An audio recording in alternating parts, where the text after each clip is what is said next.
Shalom and welcome to Nazarene Israel. My name is Norman Willis. And for full disclosure, we originally wanted the focus of this Parasha series to be the Genesis 35 Alliance. And both houses have a job to do to get ready for the coming reunification of Ezekiel chapter 37 and verse 16, and also many other passages. For example, Hosea 1 and verse 11.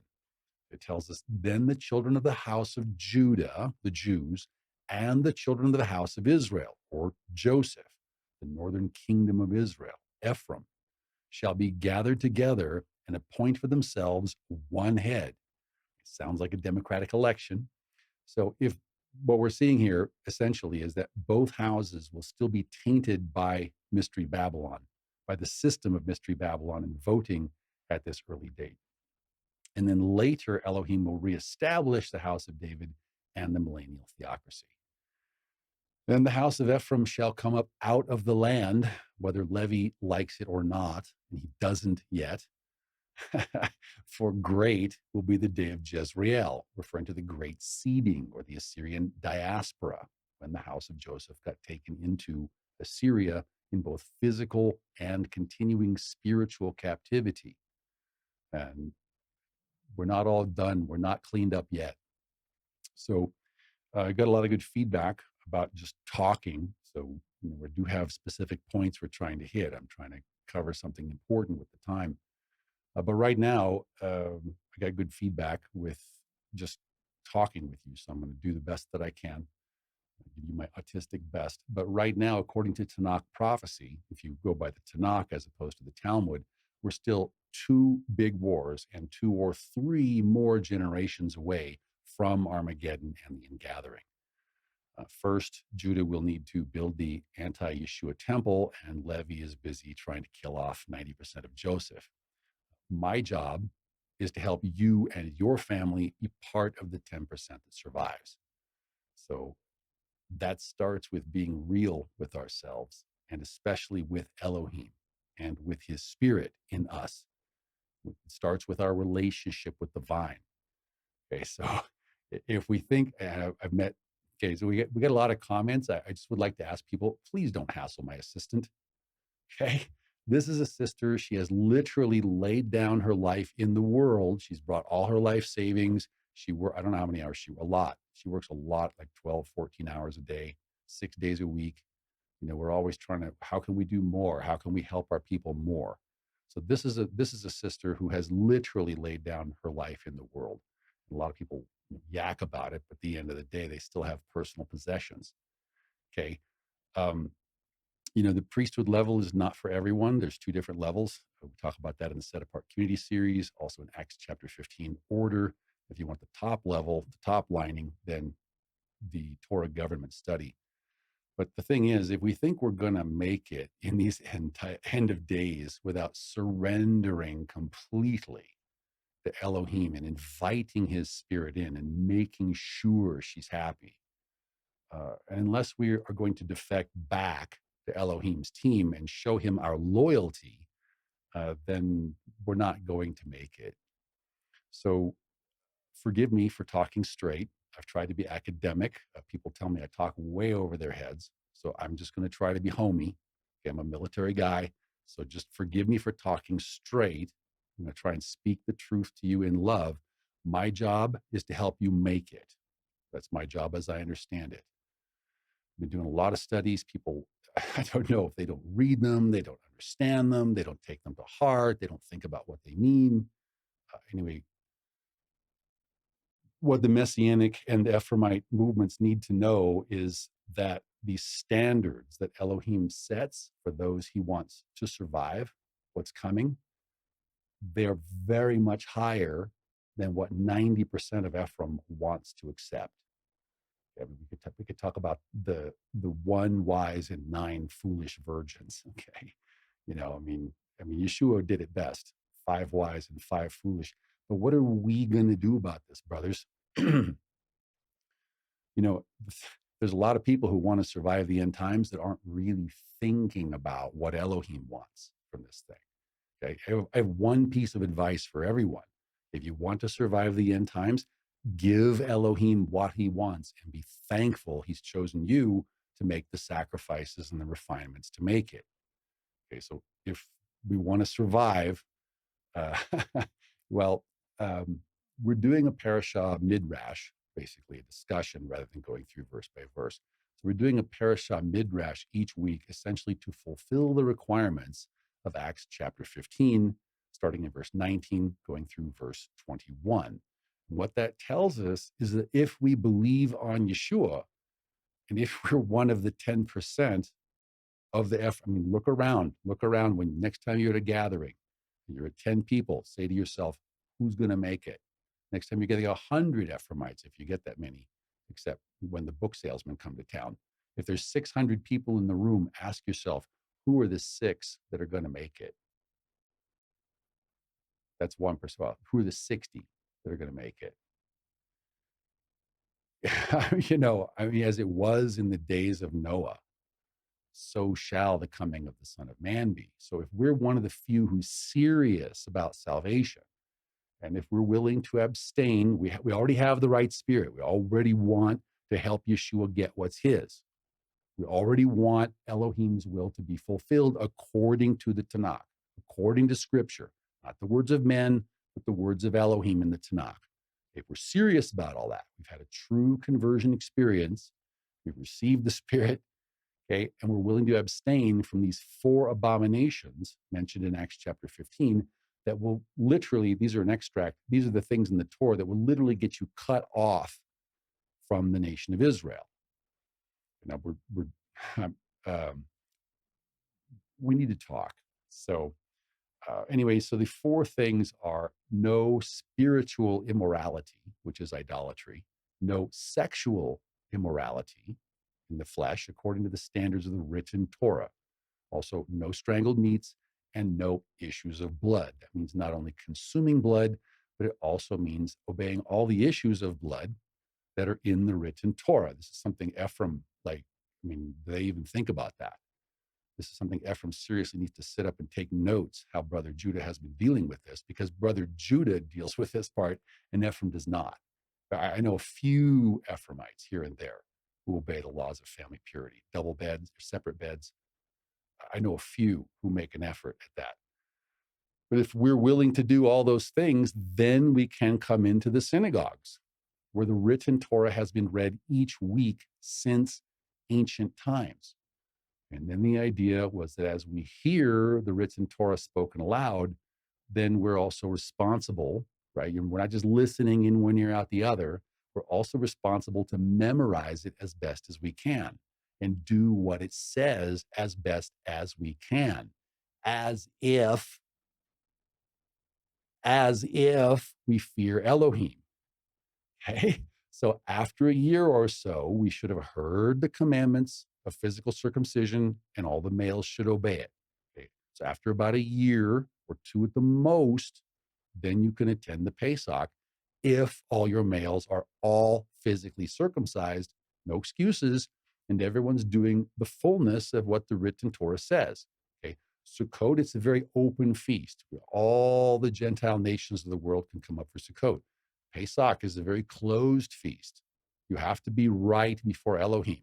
It's not just resting and reading on Sabbath and feasts. Okay, this is what Judah talks about. It's like Ephraim says, we keep Torah, we keep Torah. I said, we don't keep Torah. Very, very, very few of us keep Torah. We make a lot of noise about keeping Torah, but it's a fake, phony Torah. Okay. Anyway, we need to talk before we get to the parasha, because there's just a lot of things that, it's like they're bouncing off of people. Again, we're having the comments section and we're leaving that open. We want people's responsible, respectful involvement. But we're continuing to get, certain individuals, we're just going to have to block you. Okay. If you don't respect, and if you have a problem listening to a woman, okay, then where are you, hero? Okay, why are you not here? Okay. We have a sister who's here. She's literally laid down her life in the world. I believe it's Luke 14 and verse 33. Okay. So if you're not at that level, then I don't want to hear it. Okay. Love you guys. There's some things we got to get straight here. Are we going to do this book or not do this book? Ephraim claims to do this book, doesn't even lift a finger. If Ephraim is not doing this book. Okay. So now, after about 3 months, just like it is in any church or any civic organization, any synagogue, anywhere, after about 3 months, the synagogue leader is going to ask you to make a decision. Do you like it? Do you want to stay? Do you not? What up? So people are saying, I talk way over your head, give you homie talk. Okay. But if you like it and your heart is for Elohim and you think this is good for you and your family, and especially it's good for Elohim, then come on, hero, let's start contributing to the cause, because the kingdom doesn't grow by itself. Like, your desk at work, does the work do itself? Yeah, it's a crowd. This is a crowd-funded activity, and we're the crowd. Okay, so Kickstarter, we need to kick ourselves, kickstart, okay? And this is where the problem comes in, because people don't have discipline. Oh, we call ourselves disciples of Yeshua. Where's the discipline, Ephraim? Where is the discipline to obey what's written in the book? Where's our obedience to the script? It's not called a script for nothing, okay? So what we're doing when we give to Yahweh Elohim's work, I give everything I have to the work, and then I work as much as I can. I'm always riding that line. I work as much as I can for him, okay? It's not about me. It's not about me getting rich. It's nothing like that. It's about me laying down my life in the world to serve you. I'm foregoing a family to serve you better. So what we're really doing here is we're paying to support a Melchizedekian priesthood that by necessity obeys and teaches and maintains, meaning enforces, all, count them, all of Elohim's standards. Okay, someone had a problem with the 613 commandments, the last video. I'm just trying to say all. Okay, in Hebrew, it's taryag, means all. So anyway, I'll say taryag mitzvot, but even that's a Jewish. When you're looking for an excuse, any excuse will do. You guys know what I'm talking about. Okay, instead of a little nitpick here and there, listen. If you're one of the 10% that want to live, listen. I'm trying to get a message across. I've been studying this since 1999. I've got something to say. If you want you and your family to survive what's coming, you need to listen and obey Elohim, not me. I'm trying to show you everything the word says. Okay, I don't want you to believe me. I want you to believe your scriptures.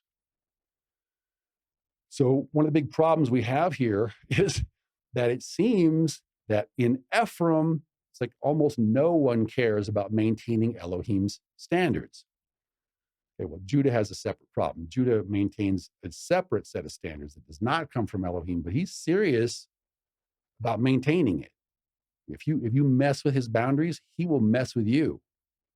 Okay, that's how serious Judah takes this thing. And you got Ephraim, it's like, standard schmandards, who cares? So the problem is people want someone to tickle their ears. Okay, we don't want to change. We don't like change. Yaakov says, adulterers and adulteresses, do you not know that if you love the world, you hate Elohim? Because why? Because this world is a test. Are we going to have discipline? Are we going to obey him? Are we going to do this book? We're going to do something else. We're going to make up what we want. And, the trend, and especially I live among Esav at this point in time, and the trend among Esav is just there are no standards. That's how they have the community feel. There's no standards. So, and the people love that. That's the epitome of a broad, easy road, is you just lower standards until there are no standards, practically. I'll try to tell you some stories later, but just crazy. I mean, priests driving along on the main drag, just like sprinkling holy water on everyone just because they exist, right? Whether you believe in Yeshua, don't believe in Yeshua, you're all holy. Everyone is holy. This is the ultimate reduction of standards. There are no standards, and the people love it. I mean, read prophecy. I mean, Yahweh, and my people love to have it so, for both houses. And the problem is that ministers go ahead and lower Elohim's standards. Why? So they can let people in. Why? Of course, so they can collect more donations. Not just donations, there's also much more political power. So who is the head of the Asaph Roman Church? And and how much political power does he have? Because why? Because everyone believes that this is the guy. His word can replace the words of Elohim in the Tanakh. Judah believes the same thing. This is the group of rabbis who get to make the oral Torah standards for today, the Posachim, again, to replace the Tanakh. We'll talk about Mystery Babylon and democracy later.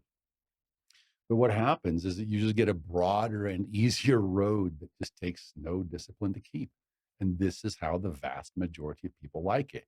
And you can find verses in the renewed covenant that seem to support it, but not in light of Matthew chapter 5, verses 17 through 20, which tell us that unless our righteousness or our Torah keeping exceeds the righteousness or the Torah keeping of the Pharisees, of the Orthodox, of the Talmudists, that we will by no means enter the kingdom of heaven. And, the vast majority of Joseph that I've met, it's in one ear and out the other, or bounces off, or I don't even know what happens. But the point is, they really don't care like they say they care. And when you have a difference between what you say and what you do, that's called a hypocrite. Okay? And what happens all the time in the Christian church is that people go to use Paul to explain away the words of Elohim. And we don't play that here. Homie don't play that. Nazarenes don't play that. Okay. If you're trying to replace Elohim's word using this verse to explain away that verse, if you're using Paul to explain away Yeshua, if you're using Paul to explain away Paul, okay, sorry, there's 4 kinds of soil. 90% of the soil is in the 3 other kinds. Okay. It doesn't sound nice. No one likes to hear it. No one likes to be told that our flesh has evil inclinations. It's called the Yetzer Hara. Okay, we have the wrong inclination. We're pointed the wrong way. We want to do continually evil all the time. But now we want to say we're disciples of Elohim. Oh, yes, we're Yeshua's disciples. Okay, but we don't do Yeshua's words. So what is it but a lie? What is it but hypocrisy, industrial grade? So we've already seen Isaiah 10 and verse 22. We already know that the vast bulk of Ephraim is going to die. Why? Because they don't do. So out of self-defense, we need to set ourselves apart from them. And when in the course of human events, it becomes necessary for one sect to differentiate itself from another, it becomes necessary for Nazarenes to differentiate themselves from Asaph. But it becomes necessary for Joseph's son Ephraim to leave the vast majority of the Ephraimite movement who have Asaph in their hearts and in their actions, because they're still using Paul to explain away Yeshua. And when they know, and then when they're not, they find reasons not to take it unto themselves. Okay. So, if you're going to do that, okay, brothers, I love you. I love you very much. And I love you enough to tell you that if you're going to do that, okay, if you're going to live like you're still in Asaph's house, okay, and that's how you're going to build a congregation, is by lowering standards or eliminating standards. Okay. You're going to have different standards than Yeshua had. And now we're back to Jude verse 3.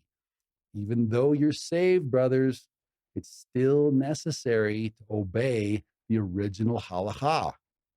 It's still necessary to practice the faith that was once for all of us delivered to those who want to be saints. By extension, if you're not willing to practice the original halakha, if you're not willing to do everything Yeshua said to do, if you're not willing, which includes doing everything that the Torah, the written Torah, says to do, and we'll see that we'll see that that was Yeshua's. Yeshua was the messenger that was sent. So, if our heart is still in Asaph's house, if we're misunderstanding verses about liberty, If we're going to want to relax the standards or water them down, we're going to come up with a different conception of Elohim. We're going to come up with a different conception of Torah that is going to seem more pleasing to us, but it's going to outrage Elohim. It's going to make him want to pound us because that's what Esau does. Okay, and you read scripture, Esau, he doesn't make it. If your heart is in Esau or your heart is in Edom, then you need to defect onto life. And the big problem is right now, like we've been talking about, this is still, take a look.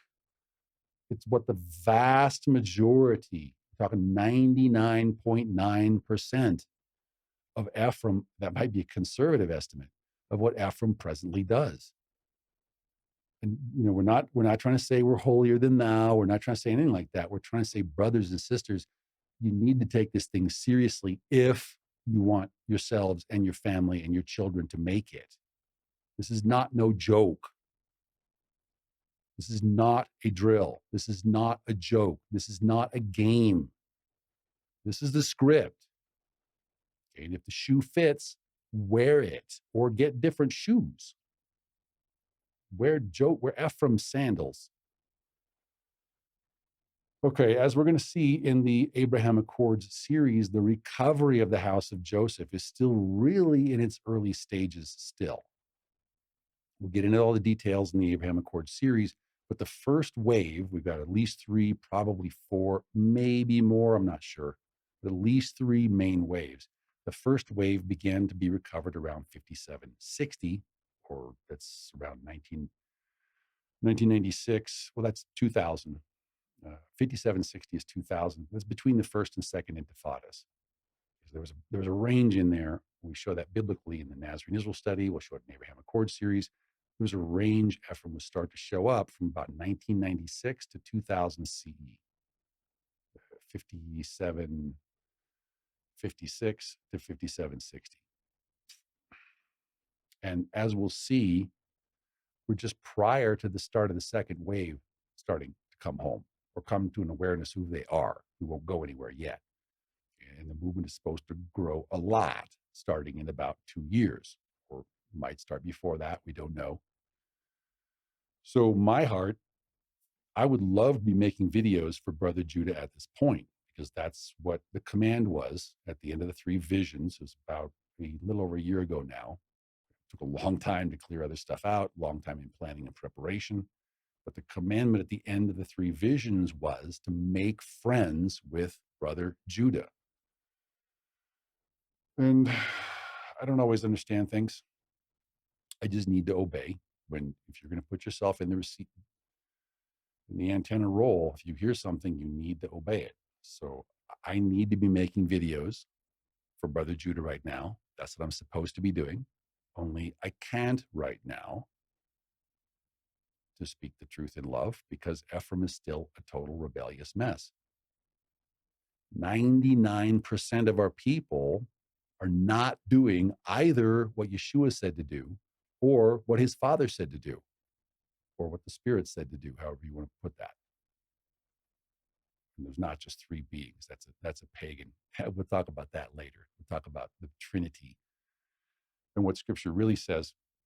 But the problem is, brothers and sisters, okay, most of us are disobeying both Yahweh and Yeshua.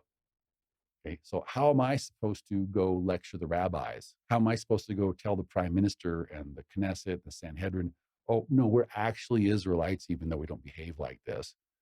Okay, and we have a better faith, right? So you're supposed to learn from us how to be rebellious and disobedient and not obey the harder parts of the Torah. Okay, well,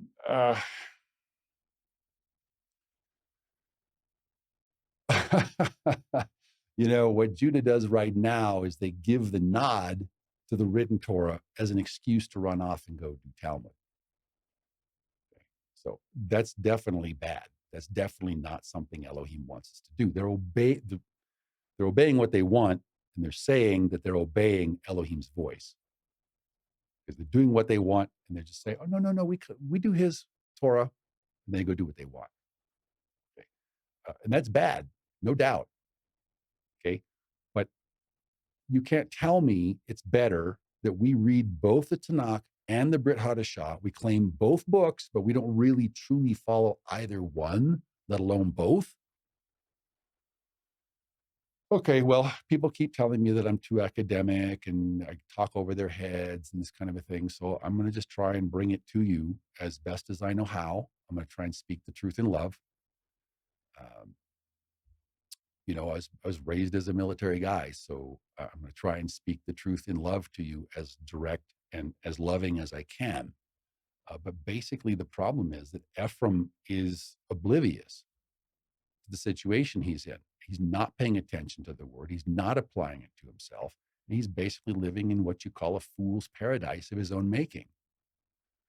And, the brothers, we need to get the death rate down to 90%. We need to get the survivor rate up to 10% over the next 30 or 40 or 50 years. Okay, so as we would say in the military, last chance for romance with the king's son. And forgive my directness, but right now we have most of our people on the way to Sheol. They're on a highway to hell right now. They're on the road to Yeshayahu 10 and 22 destruction. Uh, you know, don't know what to tell people. Everything I'm going to say is on the website. It's in our studies. If there's something wrong with the studies, please write us in love, quote the study, tell us give us the passage, and tell us why you believe it's wrong. People have done this in the past, and we will change the study. If we believe that it's wrong, we will change it. But we're not. One pastor in Africa, he expects me to hire him so he can tell me how to redirect Nazarene Israel, basically. And he's not unusual. I mean, we get resumes like off the internet. Okay, we don't hire like that. We don't think like that. Okay, people are thinking pagan. Ephraim's like a bunch of believing pagans when it comes right down to it. Okay, he thinks he's on fire, and the reality is he's lukewarm. Okay, to use an old expression, forgive me if it's wrong, heap big smoke and no fire. Okay, when you read the comments section, and we're getting excuses for not doing what our king says. Oh, well, it might be problematic if we did what Elohim said to do. Let me guarantee you it's going to be problematic if you don't find a way to do what Elohim says to do. Okay, and we don't have time to fight with you. Okay, I'm always running on the ragged edge. Sisters always running on the ragged edge. Okay, either you care enough about Elohim to put him first, truly first, not just, oh, I put him first and then nothing. Okay, either you love Elohim enough to put him truly first and to do what he says to do, or effectively, the reality is you're worshiping someone or something else. You've got an unclean spirit and you don't even know it. Okay, we're going to talk about that in this Parasha Midrash. Okay, so brothers, what are the things on the top of our priority list? What do we spend time on? What do we spend money on? Okay, those are the things that we worship. If you're spending your money on football, you're worshiping football. If you're spending your time on playing cards with your friends, then you're worshiping cards or you're worshiping your friends. Okay, Elohim has a job for us to do, brothers, and it takes all of us. It takes every single member of a kingdom structured in right relationship to build a kingdom. And it takes every single one of the members of the kingdom to be in right relationship with the vine. Okay, and he doesn't like liars. He doesn't like, if you can read the renewed covenant, you might have a good idea about how much he doesn't like hypocrites. Okay, and I just can't help but believe that if Yeshua were to come back today, he'd have a whole lot more things to say about Ephraim than most Ephraimites are willing to admit. Most Ephraimites, it's like, ooh, we're just sitting pretty. We're just waiting for Yeshua to come. We're just going to love him so much when he comes. is going to be so great when he comes. And we're just ignoring all those verses that say that 90% of us are going to go into the outer darkness where there is weeping and gnashing of teeth, where there will be weeping and gnashing of teeth. So, one of the hardest parts about ministry is to know that 9 out of 10 people that you meet, that like 1,000, like 999 out of 1,000 people that you meet right now don't qualify and are headed for the outer darkness. And if we do our job as best as we can and shout from the rooftops and the YouTube airwaves, if they let us stay on the air, we'll see how long that happens. Okay. If we do our very best job of getting the word out, meaning we get help from people, we get collaboration from people, meaning we all need to work together according to Elohim's rules. That's what the studies are about. You know, when I first got called back in 1999, 57, 59, I believe, there's always fighting. You know, it's like, well, my rabbi said this. Well, my pastor said that. Well, my mom said this. Well, my dad said that. It's like, oh, please. Get flame wars going back and forth, you know, between the leadership. I mean, literally size 72 multicolor font with multicolor highlighter. And I said to myself, you know what? Somebody's going to want to unify on truth someday. So let's do studies. And those studies are all on the internet. And if you find something that's truly wrong, let us know. We will change it. We'll thank you for it. We don't make money on them. They're offered at cost. They're offered free on the internet, or you can order a print-on-demand copy at cost. Okay? So yeah, I have backing, like 25 years of full-time study of the Bible. I don't mean to blow my own horn, but just to let people know, you have 25 years of full-time study on the Tanach and the Brit Hadashah with the focus of reestablishing the original first century men before everything went off course and they started following the church fathers on the road to Aesop's house. Don't follow that yellow brick road. Listen, even if Matthew 24 wasn't already knocking on the door, or rather busting down the door, even if Matthew 24 didn't have the battering ram and the siege mound coming to our home, okay, even if the Southern House wasn't actively working to exterminate people who don't convert the Talmud, okay, it doesn't matter. Okay, it doesn't matter that we're in the end times. It doesn't matter that Matthew 24 is getting ready to siege mound the door. Okay, it doesn't matter. You could be born in the safest time in the world. It doesn't matter if you don't focus on Yeshua and you don't do the things Yeshua says to do. You're not getting in. He's not going to let you in. His job is to build. We rebelled in the Garden of Eden. His job is to fix all that. Do you have any idea? We're talking multi-generational, multi-stage process. We lay all that out in Torah government. Okay. You know, and people talk about the time length. It's like, listen, we have all week. You have a whole day. You have at least 24 hours are set apart to talk with Yahweh. You know, if you don't have a couple of hours for Yahweh, then I've had people say, no, it's too long. We need like something like 5 or 10 minutes. It's like, oh, please. Yeah, that's some real dedication there. That's some real discipleship there. So I will try not to waste your time, but there's a lot of stuff we need to talk about because people are saying we're keeping Torah. They have no clue what they're doing. The relationships are all wrong. People just aren't being serious. And then we're still getting on the comments, we're still getting excuses for not doing everything that Elohim asks. I'm like, are you serious? This is like dead to the flesh discipleship, right? You know, I mean, in the military, we'd say, what's the maximum effective range of an excuse?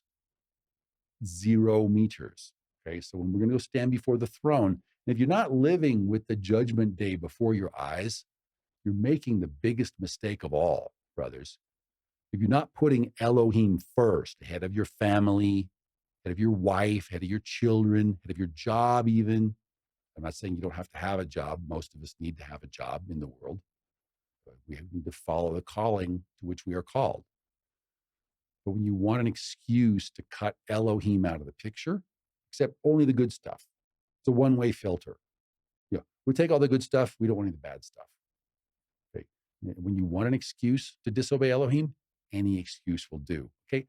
Please spare us. I know I'm being a little bit emphatic. Okay, but I'm literally afraid for your lives. I'm literally afraid for your families. I'm afraid for the 10% that needs to survive, but doesn't yet qualify. Again, the hardest thing is in the 90%, you can't do anything about it.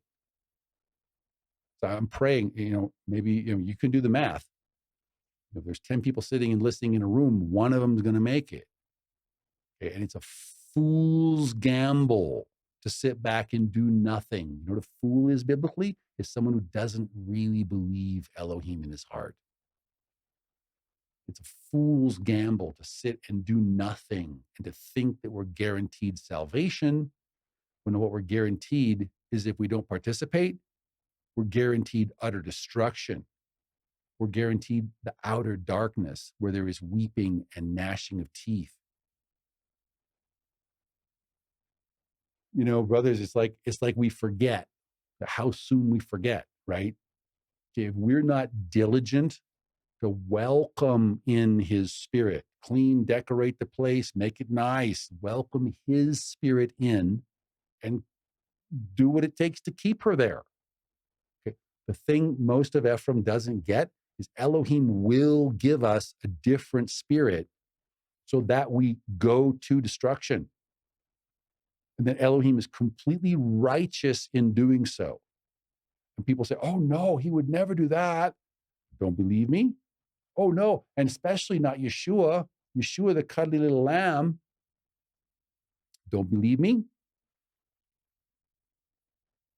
Yahweh or Matthew chapter 13, starting in verse 14, Yeshua says that in the vast majority of the people, we're talking the 4,000, the 5,000, the myriads, the multitudes, the crowds, the throngs.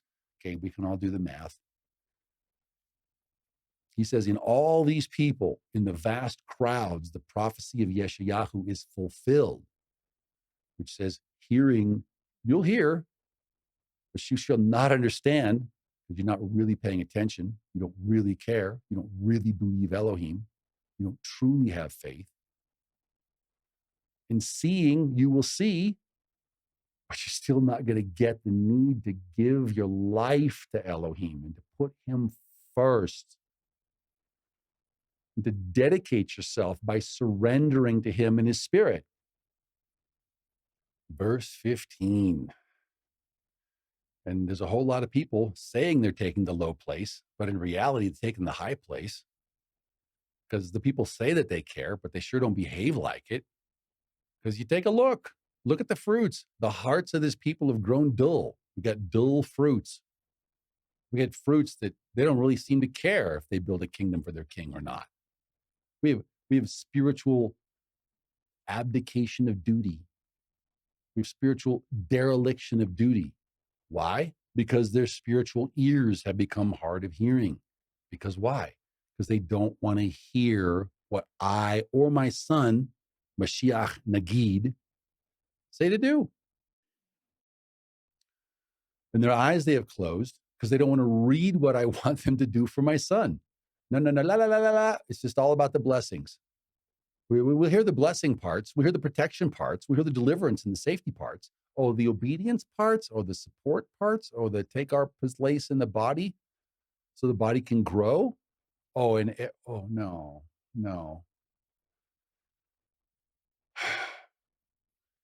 So continuing, and the whole human race is in rebellion against me to start with, ever since the Garden of Eden. And I am a war god. So if they don't care about me or my son who died for them, meaning they continue in their rebellion against my voice and against my Torah, against my written commandments, and I take no delight in fools. What do I want a bunch of lukewarm fools for? So I'm going to hand them over to another spirit, lest they should read with their eyes what my son said to do and hear with their spiritual ears the voice of his spirit in each moment, because there's nothing more important to them than maintaining their connection in the vine. And this leads them to understand with their hearts and turn so that I should heal them. Because why? Because if they don't care enough to obey me or my son, then they're basically a waste product. Sorry to say it this way, but flush it. You know, in Joseph, we think only about cuddly little lambs and, oh, huggy, huggy, huggy. We forget maybe that Yeshua is the son of King David and what that means, what that looks like. Yeshua is not no cuddly little lamb. We're talking about basically a fairly tough character. Do we realize that his father gave him a mission to end our rebellion from him? And that ever since the Garden of Eden, his creation has been in rebellion against him? And that in order to bring the earth and his creation back into subjection to himself and his spirit and his voice, he's taking the soft road. He's taking 7,000 years or 6,000 years. It's going to take longer than that. We still have refinement to do. Ephraim is just waiting for the blessings. We're waiting on the rapture bus. We're waiting on Santa Claus to come down the chimney. We're just waiting for all the good gifts to come out of nowhere. Does anyone, I mean, the difference between what we read and what we believe, am I connecting with anyone here? It's what they call in psychology, they call the knowing doing gap. There's a big disconnect between what you know and what you actually do. We call it the hypocrisy gap. There's a big difference between what you say out of your mouth and what actual fruits come out of your fingertips. So the thing Ephraim doesn't seem to want to understand is that we don't put him first. If we don't purposefully put him first because we love him. We can't. What do you do with someone you love? You ignore what they say they want? How's that work? Are you married? Still married? Your spouse says, I need this. You're like, give me blessings. Give me income. Don't give me any job to do. Yeah, I mean, you know, if we give him lip, if we give him attitude like that, he will purposefully send us the wrong way. That's what that passage says. And there's many passages like it. And he's completely righteous in doing so. People say, oh, no, he would never do that. Oh, no. Mishlei, Proverbs 8 and verse 36 says that whoever sins against the voice of his spirit wrongs his own soul. What does that mean? What does that look like? And that all those who hate the voice of the spirit love death. Okay, where are we at in this picture, brothers? What are we talking about? We taking this serious, or this is just some verse we don't really care about? You know, we're responsible for that. There's a reason that's in the canon. You know, we need to tell ourselves the truth if we want to live. And I'm scared for those of you who think, which is the majority, oh, Yahweh would never do that. We already know this is like one of the hardest parts of ministry is just knowing 90% of the people who are listening to you, they're going to go to destruction because they're not showing fruits worthy of repentance. And they say, oh, Yahweh would never be serious about fulfilling his word. Okay, look at the windup, look at the pitch. Okay, look at what Levi is getting ready to do. Okay, hello, knock, knock. Is Ephraim buddy home? Okay. Martin Luther said something about how you need two conversions. Like the second conversion is of the wallet. It's not exactly the wallet. It's not really the money. It's the fact of commitment. It's the fact of dedication. It's the fact, are we doing anything? Oh no, it's just all for us. This is a one-way filter. If it's good for me, I take it. If it's la la la la, if it's work, la la la la. Second Thessalonians chapter 2, starting in verse 9, it tells us that the coming of the Torahless one, there's more than one way to be Torahless. Okay, the coming of the Torahless one, mystery Babylonian man, is according to the working of Satan, the adversary, with all power, signs, and lying wonders. And get this, verse 10, and with all unrighteous deception among those who perish, because they did not receive the love of the truth. And we know that the truth is the written Torah. The written Torah is truth. They did not receive the love of the truth that they might be saved. Verse 11. And for this reason, Elohim will send them a strong delusion that they should believe Satan's lie, that they may all be condemned who did not believe, which includes practicing the truth or the written Torah. But what? But no, they had pleasure in unrighteousness, meaning Torah breaking, meaning not upholding Torah standards, meaning Torah pretending, Torah posing, Torah faking it. Okay. In the world, you can fake it till you make it. You can't do that in Yahweh's realm. Either you submit to his spirit, you hand the spirit the steering wheel and the keys, give the spirit the driver's seat. You don't like women drivers? Spirit's a female. Ruchot is plural. Okay, we don't want that. I can't say that. Okay, it's too late. It's already said. Okay, I don't want that for you. Okay, I don't want that for you. Okay, but reading the comments, we're trying to just get people to understand. People are still seeking to make excuses. Okay, people are trying to get out of excuses for what Yahweh said, for what Yeshua said, you know, of what the prophets say. Judah's got his own problems. Judah's giving the nod to the Torah. He's replacing it with Talmud. Ephraim reads everything. It's just like, I'm not going to do it. I don't have to do it. It's legacy Esav. It's a legacy Esav spirit. We're basically, you're putting Paul on a pedestal, basically, is what you're doing when you do that. You say, oh, well, look, the word Paul says this, therefore we can ignore when Elohim says that. And if that's the spirit that you want to have, how many people have I seen?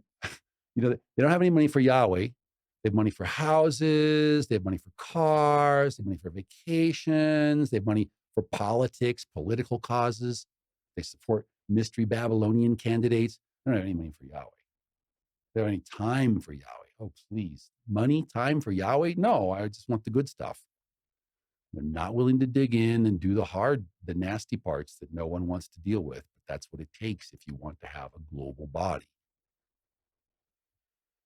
So, you know, people, I don't know, they think they're going to chump Yahweh. You know, they think they're going to slide one over. They're going to smooth one past Yahweh, right? Okay, let me give people a clue. Okay, when we get to the judgment, I don't know. I just imagine that when we get to the judgment, you know, well, we'll talk about that in a bit. But, you know, people, they get upset at me and they don't like the fact that I insist that the house of Ephraim makes sense.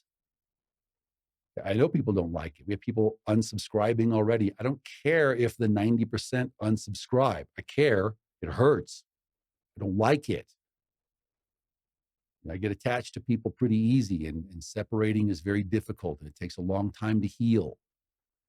And you got 90% of the people that want to argue with you. You need to hire me. You need to give me a job. People just sending in their resumes out of the blue. People tithing for 3 or 4 months just to trick you, so they ask you for something, like ask you for a job or ask you to, you know, support their family after they die or whatever. It's like, do people have a relationship with the vine? Do people know what it means? Does Ephraim know what it means to have a relation, a deep, abiding relationship in the vine, where you just don't do anything that the Spirit doesn't say to do? Or, you know, that you let the Spirit drive. that you submit to the Spirit, that you submit to the voice of Elohim, that we submit to everything that's in the written Tanach and in the Brit Hadashah, so that we're not fools, liars, or hypocrites. Doesn't it seem hypocritical for Ephraim to claim to be doing better than Judah when we're not really doing either what Yahweh or Yeshua say to do as a house? There's individuals who have, they're trying to be devout, they're trying to be worshipful, they're trying to stay connected in the vine. There's also corporate requirements, brothers and sisters. We don't get to ignore those parts. We do if we want to die. True, granted, Judah does do the wrong thing, right? Judah is also confused. Judah is also misled. They're obeying themselves instead of Elohim. Okay, excuse me, how does that excuse us from doing the right thing? How does that excuse Joseph? It's not Joseph. Joseph isn't the problem. The problem is his son Ephraim, his rebellious son Ephraim. And it goes all the way back. It goes all the way back, at least to King Jeroboam, if not before that. And I'm just really concerned, brothers, because from my perspective, what I see is so many excuses. People, you can just tell they're looking for an excuse. How can I get around this? How can I still get into the kingdom and not have to contribute anything? How can I live my life in the world and pretend like I laid it down so I still get into the kingdom? And if you're trying to scheme on Ella, how many people have I seen? It's like they don't want to do what Scripture says to do, but they sure want to make money on Scripture. How many book salesmen? I mean, unbelievable, just unbelievable. They want to make money on the Bible rather than just doing what the Bible says to do. There's going to be a lot of the front row seats of hell are going to be filled with book salesmen and ministers who don't want to do the fullness of what Elohim says to do. Why? Because they're providing an alternate. They're providing an easy out. They're providing lower the standards. Yeah, and the problem, Elohim is not going to accept excuses for not getting involved and not committing ourselves. We were given the Great Commission for a reason. We're given the requirement to unify in a single foundation of apostles and prophets for a reason. We're given the fivefold ministry for a reason, and not just evangelists, pastors, and teachers, okay? And if you're not unifying on the foundation of apostles and prophets, you are not obeying Ephesians chapter 2. I believe it's verses 19 through 22. I want to check that.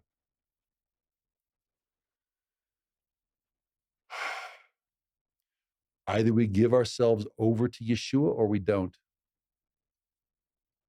What does it mean if we don't care to struggle for him? Your husband has a big job to do, but you don't want to help. You just want the benefits. Your husband's going to go out to war. You don't really care what he has to do. You just want to bring home the bacon in that case.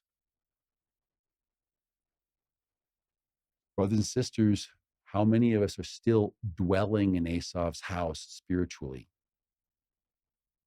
Do you know what I'm saying? You do know what I'm saying.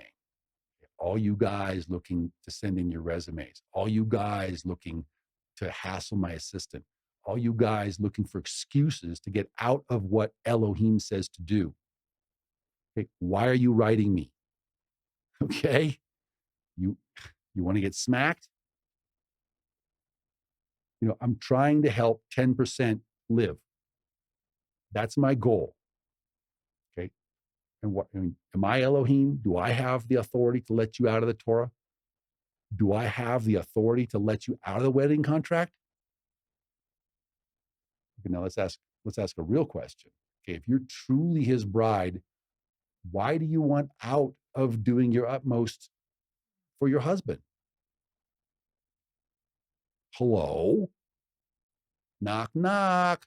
Why do you want, if you're truly a mature bride and not some immature bride looking to get one over. You know, if you're truly a mature bride without spot, wrinkle, blemish, any of that, why are you trying to get out of doing your utmost for Yeshua? Why is doing your utmost for Yeshua not your priority? You think Elohim is stupid? You think he wants to take someone who makes excuses for supporting him instead of looking for ways to do more? Forgive me, I don't like to exalt people because you exalt them, they don't stay humble. Okay. But, for example, my assistant is looking for ways to do more. My assistant is always looking for ways that we can help improve things. Okay. She doesn't need to be hassled by people looking to get out of doing the minimums. Okay. and you're not going to like it. Okay. You're looking for ways to get out of doing what the Torah says to do. Okay. Forgive me. You're already on a highway to hell. You're already heading off the cliff. Okay. You're already writing your name in the wrong book, and your blood is on your own head. Okay. Now think about that before you ask us to give you a pass. Because I don't have any hall passes to give, nor would I even think about giving someone a hall pass if I did hypothetically have such an ability, which I don't. And the reason I would not even consider letting anyone out of doing what Yeshua says to do is because it's not good for you. It's bad for you. Do you get it yet? The Torah is good for us, says Deuteronomy.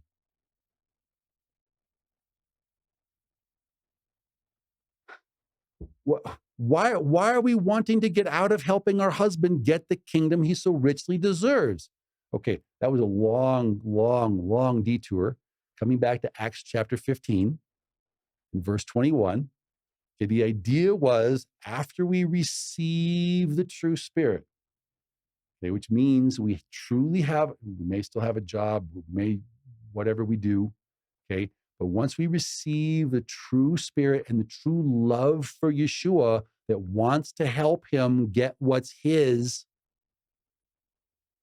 that knows he laid down his life for us, and if we have this true spirit, then we should have a true desire also to lay down our priorities, forgotten concept, lay down our lives in this world, forgotten concept, and put Yeshua first, and to dedicate it to ourselves to building Yeshua's kingdom. Okay, but we have to, one, be motivated. Means we have to have the right spirit. Okay, and we have to have a spirit that wants to learn, wants to do, wants to contribute to our King. So then if we agree to abstain from the 4 abominations that will get us cut off from the nation, right? Then we can come in and hear the Torah being read. Okay, because why? Because that way we're not defiling the worship space. Okay. Now, just this interesting discussion. So I haven't had time to look into the timelines, but I'm just guessing that if I was to, and there's always discussion, pros and cons, but I'm guessing that this in Acts chapter 15 was still before Levi instituted the Birchat Haminim, or the daily death curse over the sect of Nazarenes and over returning Ephraim, basically to keep us from coming home, basically to keep us from spoiling their Talmudic replacement theology party. And verse 21, it tells us that the new converts were to go into the synagogues, which we didn't have a death curse, so they could hear the Torah being read in every city since ancient times. Okay, now the concept is what people need to know. The concept is that as we heard the words of the living Elohim being read aloud, we should have enough fear of Elohim to take these words to heart and to do them and to live by them. Does anyone do this in Ephraim? Then we read the scripture to see how to improve their walk. We haven't seen this outside of Nazarene Israel. We've seen a lot of people trying to do a lot of good stuff, a lot of very devout people. But again, we're back to what Jude verse 3 says. Even though we're saved, even though we have a relationship with Elohim, it's not enough. It's still necessary to obey the original halakha. It's still necessary to walk exactly like Yeshua walked. And everyone is making excuses why they don't need to fear Yahweh, why they don't need to obey his words, why they don't need to approach this as a sect of Judaism or a sect of the Israelite worship. It's not a mystery. I mean, it's not an accident that Yeshua was a late Second Temple period Jew and that he walked as a late Second Temple period Jew. Okay. And people who don't want to get with that concept, people who want to stay in the church, a lot of your worldwide Church of God splinter groups, a lot of these things, the lake of fire is not going to be fun. If you're lukewarm, you're headed to the lake of fire to get hotter. So, don't know, brothers. I'm saying unpleasant things that people don't want to hear because we're trying to save the lives of 10% of the Ephraimite movement. We're saying these things so that you will make a decision to lead your family in the way of the 10% that survives because they submit, because they truly fear Elohim, because they take his words to heart, because his words are more important than what they want to do. And they survive because they're diligent to find their place in the body where they can contribute the most to the body out of a pure love for Elohim, out of a pure love for their husband. So I took a short break. I encourage you to take a break if you need to, a prayer break, a food break, restroom break. This is a lot to take in, but it's important that we do it. So if you need to take a break, put things on pause. But and one thing before I forget, one thing I should be sure to say is that Sister Rivka is good with her Bible. So just out of need, out of necessity, just because there's so much noise and so much going on, I have asked her, please, to respond very directly, just as she believes I would in the comments section. And that's just because we have no time. So, and you're on notice. So be forewarned. She knows her Bible and she's not afraid to quote it. So one thing we did have some really good and respectful questions. For example, we had people saying, "Hi, I'm new here. What do I do? Where do I start?" That's a great question. Super questions like that. If we get more positive, constructive questions, how can the two houses come together? What are the issues facing the two? I mean, we'll get to these in time, but where do I start? Where do I begin? How do I, those are good questions. So my hope is that we can get back to it's kind of been a rough 2 or 3 weeks here, kind of addressing out of control issues with Ephraim in the comment section. So now that things hopefully seem to be settling down, my prayer is that Father willing, we'll be able to, the Father will help us to come together as the stick of Ezekiel 37 in verse 16. So that, but that requires organization. The stick refers to firmness. So hopefully we can get our organization in order so we can get back to making videos for Brother Judah, for the Prime Minister, and for the Sanhedrin especially, who advises the Prime Minister. But so we had to take some action here because Ephraim basically is exalting himself over Judah when Judah's working and Ephraim basically is lounging, most of us. That just isn't right. And people think, well, it's not really a problem. I don't really need to do the letter of the words, what it says in scripture. Okay, well, do you think I'm making things up? So, Nazarene Israel is the only organization I know of that's attempting to follow the book of Acts closely, the renewed covenant closely. So here we have Yeshayahu, or the apostle, tells us, you think I'm making stuff up, in Romans or Romim, chapter 11, starting in verse 13. He's speaking to us. He's speaking to future generations of Ephraim. He says, "For I speak to you, Gentiles, inasmuch as I am a sent one, a shaliach, to the Gentiles. I magnify my ministry to lost Joseph because y'all need it. You need to hear what this I don't know if he was a rabbi or what he was. They believe he was on track to become high priest one day. So verse 14, he says, I magnify my ministry to lost Joseph, if by any means I may provoke to jealousy those of Judah who are my own flesh and save some of them.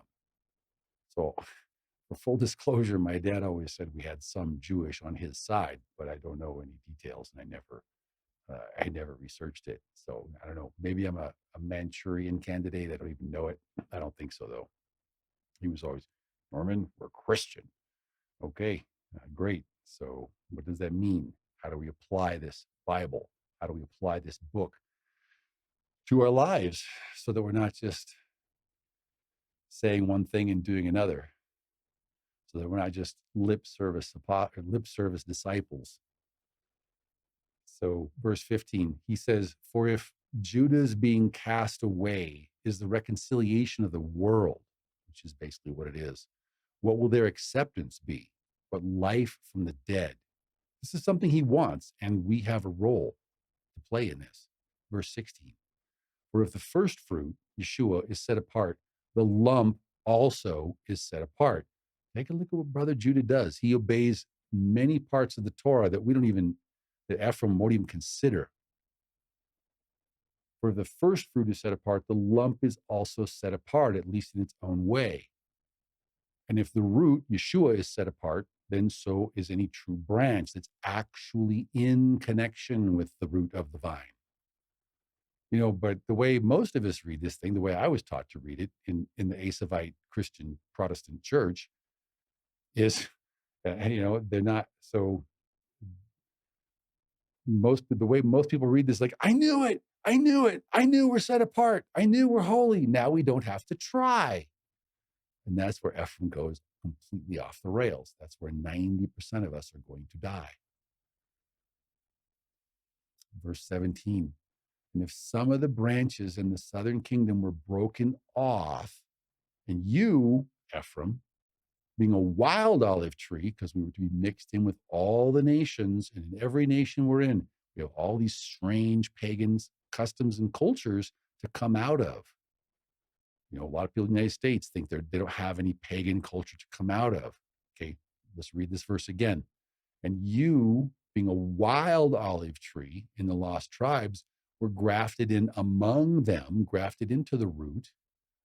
Okay, we'll talk about this in just a second, but early on, when this was written, we were still going to the same synagogues as the rest of the Jews, as the Pharisees, or just whatever you had. You had the synagogue of the city. That's basically what you had. And that's how it was before they hit us with the Birchat Haminim. And they kicked us out, they kicked the Karaites out, they kicked everyone else out except for the Prushim, or the Orthodox. So after this, things changed. But at this point in time, when Shaul is writing, he says, and with them, because in the same synagogues, and with them you became a partaker of the root and the fatness of the olive tree. You grafted your way into Israel. You grafted in through the root. Now you're grafted into the same tree if you're willing to do everything that it says. If you're willing to hand your life over to his spirit.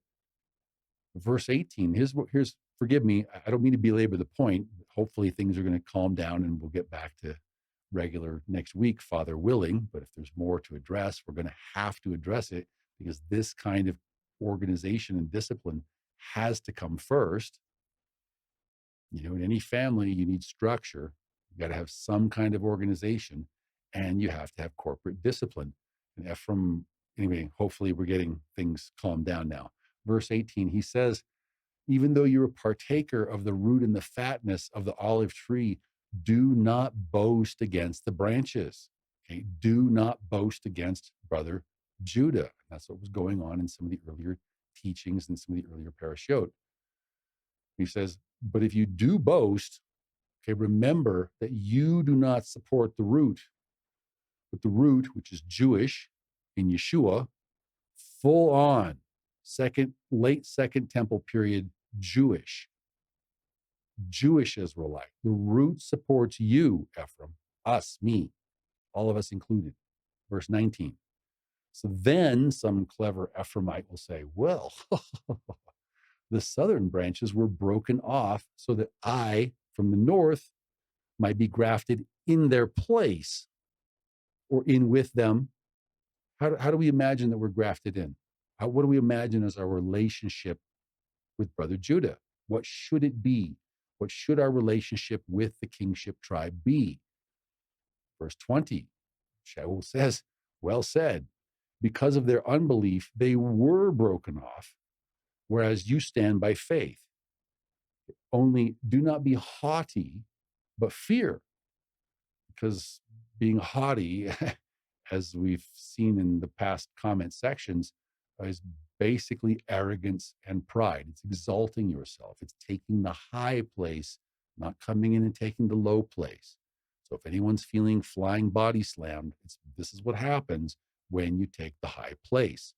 Elohim doesn't like it. The sheriff has to come take you down a notch or 12. So he does not like arrogance in his house. And that's what we bring in. We start laughing and ridiculing. It's fine to poke fun at something specific, but to exalt ourselves, that's an instant reject. Verse 21, for if Elohim did not spare the natural branches in Judah, he didn't spare our ancestors, and we're not keeping Torah today. He says, if he didn't spare the natural branches, either Judah or us, he might not spare you either, you returning Ephraimite you. Okay, verse 22, therefore consider the goodness and the severity, not just one, not just the goodness, not just the cuddly lamb, not just the big huggy all the time. Consider also the severity. We're talking about not just a king, we're talking about the king who is above all kings. And if a regular, what kind of conformity does a regular king require? Do we suppose perhaps the king above all kings might also require some conformity, like we keep getting in trouble for not realizing it? We're trying to get beyond that, brothers. We gotta, many are called, few are chosen. So, but he says, consider the goodness and the severity of Elohim on those who fell in Judah and Levi, Benjamin, severity, but toward you, goodness, if you continue in his goodness, if you obey, if your righteousness, your obedience to the Torah commandments is greater than Brother Judah, otherwise you also will be cut off. Are we reading this, Ephraim? Are we able to read this and understand what it says? Or are our eyes blinded? Do we have scales over our eyes? Have we received another spirit that we can't understand the words right there on the page? Okay, this is exactly what we've seen in the comments section in recent weeks. Is haughty lost Joseph, lost Ephraim, exalting himself over Brother Judah. Okay, you kind of expect it from Manasseh because he's forgotten all about his home and his father's house. He's forgotten all about the land. He's forgotten all about the roots. Okay, it's too bad. Bummer deal. Bad news. Bad news bears. Okay, Manasseh's gone. You can't, I'm not saying, now, the Manassite countries, there's many good people in the Manassite countries. And we'll talk about that in the Abraham Accords series, also the Four Horses series. It's possible with Manasseh in the future, but at the moment, Ephraim is the one trying to come home, but we have no right, and we have literally no reason to be haughty. Take a look at what Judah does. Judah's organizing. Judah's tithing in support of his Talmudic kingdom mission. Okay, granted, it's the wrong mission, but at least he's organizing to do it. Judah collects money for the poor. Judah's people, Zerah, Tamar's son Zerah, goes undercover generationally, literally to take over the Muslim, the Catholic, and the Christian worlds. And you probably, the Esav, everything. You can bet for sure he's got agents everywhere, probably in this movement also. Okay, he's not a dummy. Judah's the best. Tamar's son Peretz has a plan to extend the Talmudic kingdom over the whole world and kill off Joseph. And Elohim going to allow it, especially for Joseph that doesn't come back to the complete original covenant. And what's Ephraim boasting in? What's Ephraim do? He eats his lunch over at his friend's house, and they have a little tickling, a little ear tickle study to reinforce what they think they already know instead of analyzing, now, am I in conformity? Am I really doing this? There's quite a little difference between, am I really doing this? And, we're doing so great. Oh, look at us. Oh, ha, ha, ha, ha, look at them.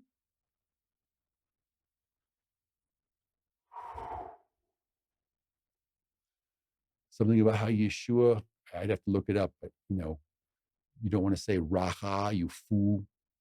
Probably misquoting it. But you know what I'm saying? Okay, we have these excuses and laughing at people, so we don't really have to apply the words to ourselves. Okay, Ephraim is living in a fool's paradise.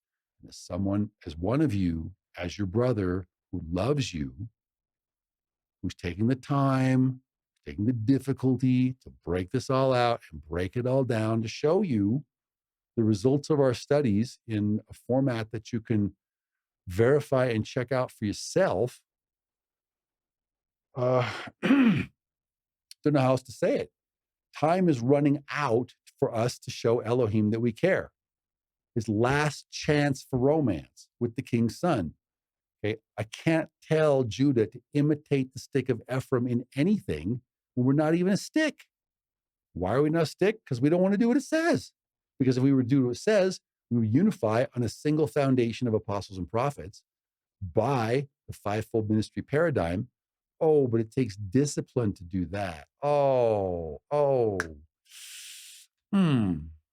bad. It takes discipline. It takes loving Yeshua enough to apply his words and his commandments to ourselves so that we can build the kingdom that he died for us, that we could build for him. So we could give our lives back to him in that way. So I'm, according to all the people laughing, I'm supposed to go tell the Sanhedrin that we're better than they are when we're not obeying either the Tanach or the Brit Hadashah.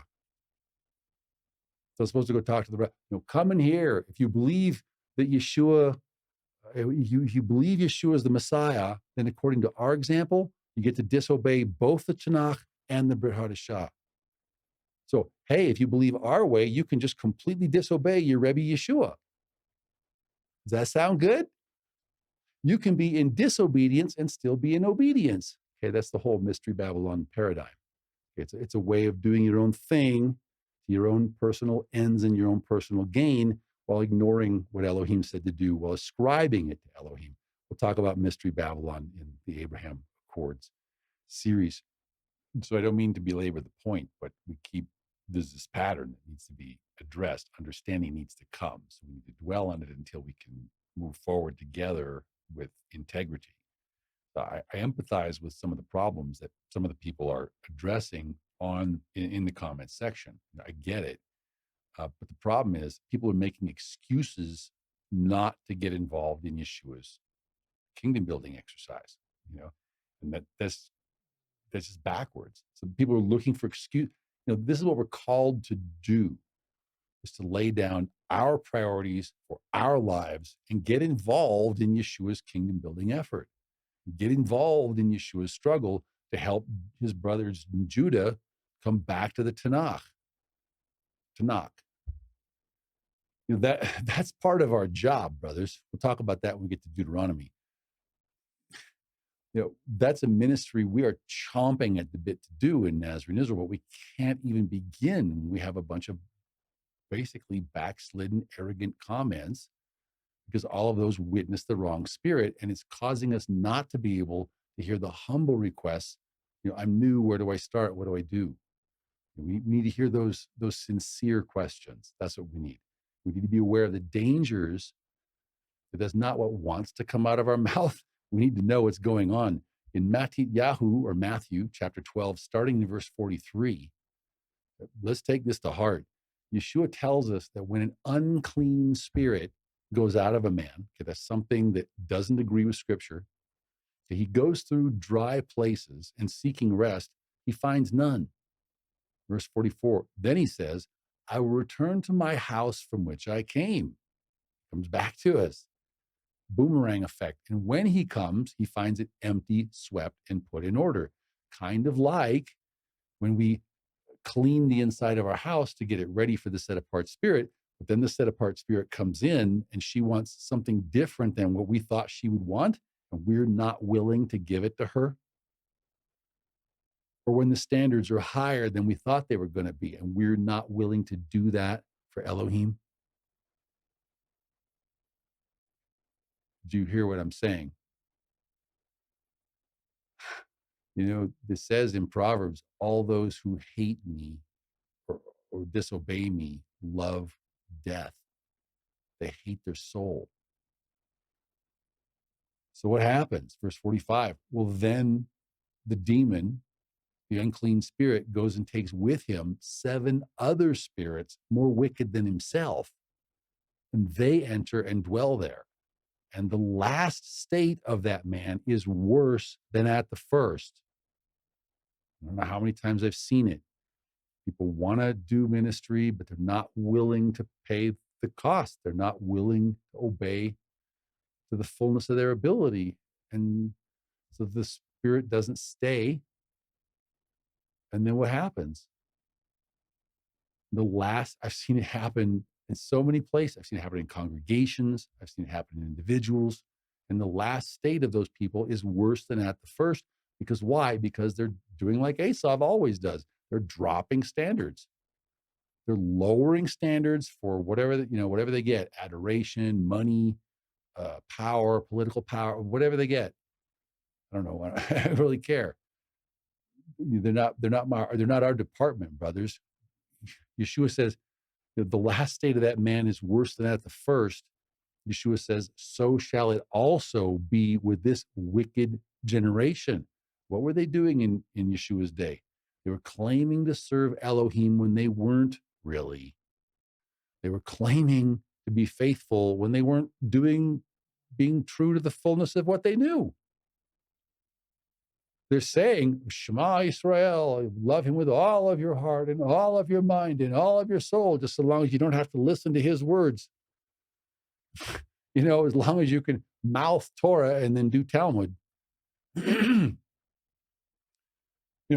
Ephraim is the same way. Ephraim, we think, well, if Yeshua was to come back today, he'd be so happy with us because we're doing everything exactly perfectly. He'll only be talking negatively about brother Judah. And, when we reject the set apart spirit because it takes too much of our time and too much of our money, it costs too much, it's not convenient, and we're going to wear a wedding garment like that, the same thing happens.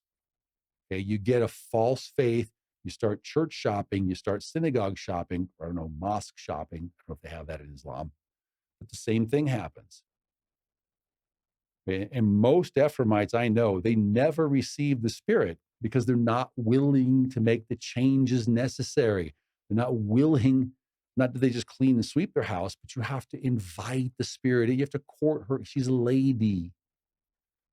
You have to invite her in. You have to court her in. You have to make her comfortable. You have to be paying attention to her. You can't just ignore her. You're going to ignore her, she's gone. Like, why? You're going to go to somebody's house, they're going to ignore you? Why would you stay? We're not willing to hand over the steering wheel of our lives. We're not willing to let her be the one to program our Google Maps. We stop asking, seeking, and knocking. I remember I did one immersion one time. I was just flabbergasted. This happens to autistic people. You don't have the words in the moment. It's only later you realize what you should have said in the moment. We did this immersion, and everyone goes down in the water, and everyone comes back up. It's like, oh, immersion's done. Goodbye. Well, we better go fly our airplane now, was one couple. Well, hey, we could still make the game. Are we dedicating our lives to helping Yeshua get what his Father sent him to get us going to build for him? Are we wanting to build a kingdom for our king? Or are we looking for excuses to get out of it? Oh, one brother writes, he's like, well, I kind of hope that you might maybe, I kind of hope that things are going to work for you, but you never really know. So I'm just going to wait and see. This as opposed to, how can I bring my A game for Yeshua? How can I do all I can for Yeshua? We respect comment like, I'm new. What do I do? Where do I start? We get that. You're like, I'm old. I don't want to do anything. Nah, I don't have to get involved. Oh, nice wedding garment you're wearing there, brother. Speaks of true dedication. Right fruits, right actions, right works? No, I don't think so. Okay, so with an attitude like that, the set apart spirit just leaves. Yeah, and Elohim sends another spirit that inhabits literally 99% of the house of Ephraim. And it's not nice to say. No, you think it's not fun for me to sit here and say it. Okay, but what most of Ephraim has, brothers, most of us, is a mocking, lying spirit of mystery Babylon that pretends to keep the Torah, but doesn't. Just like brother Judah. Okay, it pretends to be the worship of Elohim, but it's something else. And in the Abraham Accords series, we'll see how Judaism, Islam, and Christianity all relate within the mystery Babylonian paradigm. If you want to know now, Revelation Simplified, or the written study is Revelation in the End Times. But the problem, I mean, you just have to keep harping on it till people get it. I don't know, repetition means retention is what they say in teaching. So, but we don't do what Yeshua says. We don't do what Yeshua asks. We sit, I don't know how many Ephraimites have I seen. I keep Torah, but they don't. I take the low place, but they don't. I love Judah, but they don't. Because why? Because they laugh at Judah. Why are we laughing at Judah? Judah's not fooled. And if Judah's not fooled, then is Yahweh fooled? And we're laughing at Judah. What does that do with Genesis 12 and verse 3? So, again, I don't mean to hit it. So, we just have to put an end to this, brothers. Just this arrogance and egotistical pride that it just has to stop. Okay. And it's not that I'm perfect. I'm far from perfect, but check our actions. Okay. Do our actions really make it seem as if we believe Yahweh is watching or not watching? That Yahweh wants us to be loving or not loving? Okay. Because the way Yahweh looks at things, he listens to our words and then he looks at what we do. And if those two things are not the same, it's bad news bears. Okay. We went an all expense paid vacation with a one-way ticket basically to the lake of fire. Elohim doesn't like being scammed. He doesn't like fraudsters, which is what the mass of the Messianic movement is. So now, hopefully, have we covered it? Are we going to get more excuses and more requests for us to give someone a pass to get out of keeping the wedding covenant in the comment section? You hear what I'm saying? We're going to get more arrogant comments exalting the house of Ephraim over the house of Judah. We're in the same type of disobedience to the Torah that got us sent into the Assyrian diaspora in the first place. Are you serious? Are you kidding? Like what? It's like, as long as we're not obeying the full marital covenant, we're not obeying the full marital covenant. And if you break the Torah in one point, you break it in all. You have to maintain the principles and the precepts, That's the only way you have liberty, but you're not obeying the principles and precepts if you're not fulfilling Yahweh's will. What do we think the Torah is? The Torah is step-by-step instructions of how to walk out Yahweh's will. But you have to read it, you have to study it, you have to pray about how to apply it to yourself.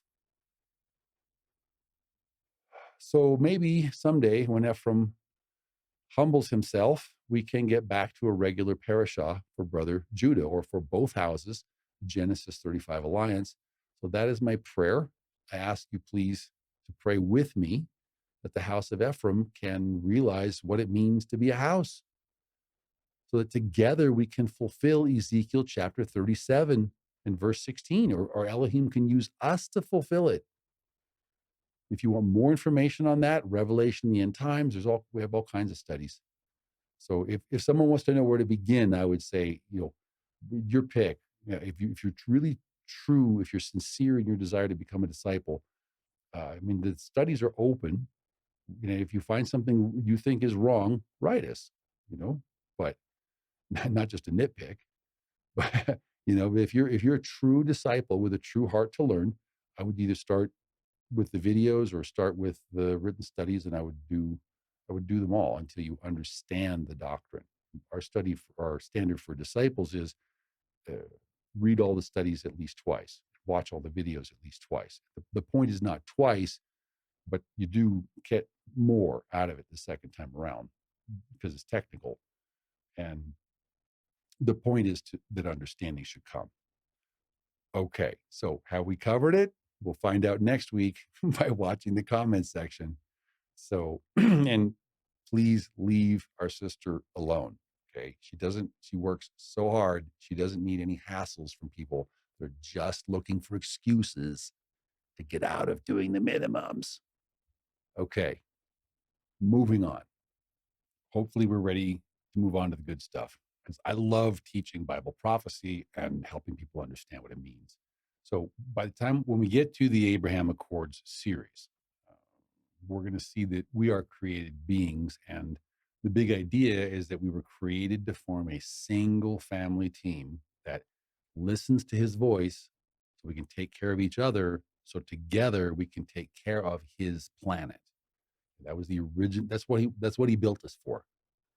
Okay. And if we will listen to his voice, okay, if we will obey his voice, we'll stay in relationship with him, then he'll tell us what to do. He'll tell us, and we'll talk all about in the Abraham Accords series. There's this multi-step progression. It's amazing when you see it.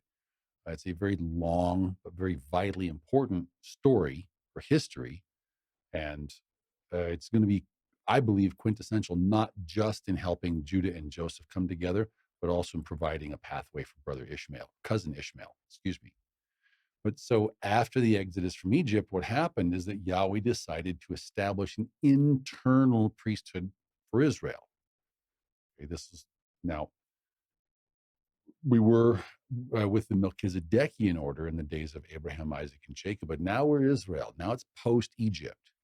We've been in Egypt's house. Anyway, moving on. But this is before the Levitical order.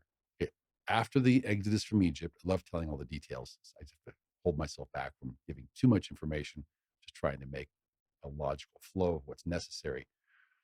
But before we got to the Levitical order, we had the priesthood of the firstborn. And this is because Yahweh took the firstborn males of Pharaoh, and because Yahweh took them, we were supposed to give our firstborn male children to Yahweh.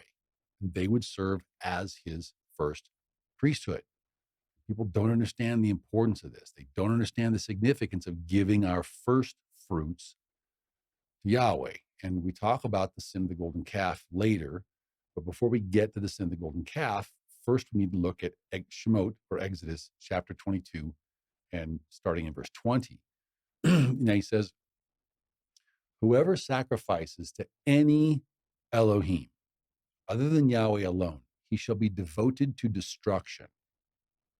Now, if we are willing to receive it, this is why Yahweh plans to let Levi and Zerah destroy the United States and all the Christians worldwide, most most of the Christians worldwide is that they worship the way they feel like it. It's not nice to say, but they worship the way they feel comfortable. It's easy, it's comfortable to go hang out in your friend's living room and have an ear-tickling Bible study and not really doing anything or much of anything for Yeshua's Great Commission. So, or if you do something, it's a disorganized effort that doesn't truly build a kingdom. And I'm not trying to denigrate the sincerity or the good-heartedness of supporting ministries that fragment the body. But what's needed in these end times is to unify the body on a single foundation of apostles and prophets by the fivefold ministry protocol so that you end up truly with a single body. That's one of the things Catholicism actually has over Protestantism, is they still have the concept of a single body. And they have their power structure to unify them. They have a they have a single foundation of anti-Messiah prophets. But that's one of the things that they get right, is that they are unified. That's what Acts 15, that's what Acts 21 was all about, was unity, maintaining unity in the body. Ephraim's like, unity, schmunity, who cares? Ever since the Protestant Reformation, knowledge has gone way up. Discipline, especially corporate discipline, has gone way down. In general, overall, of course, there's blessed exceptions in history.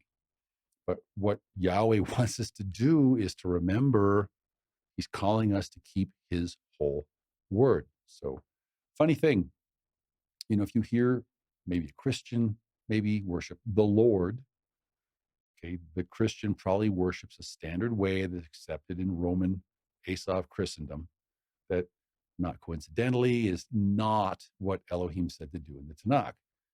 And if you, on the other hand, if you worship Hashem and Adonai, you probably worship a certain standard way that is accepted in Talmudic Judaism that also is not what Elohim said to do in the Tanakh.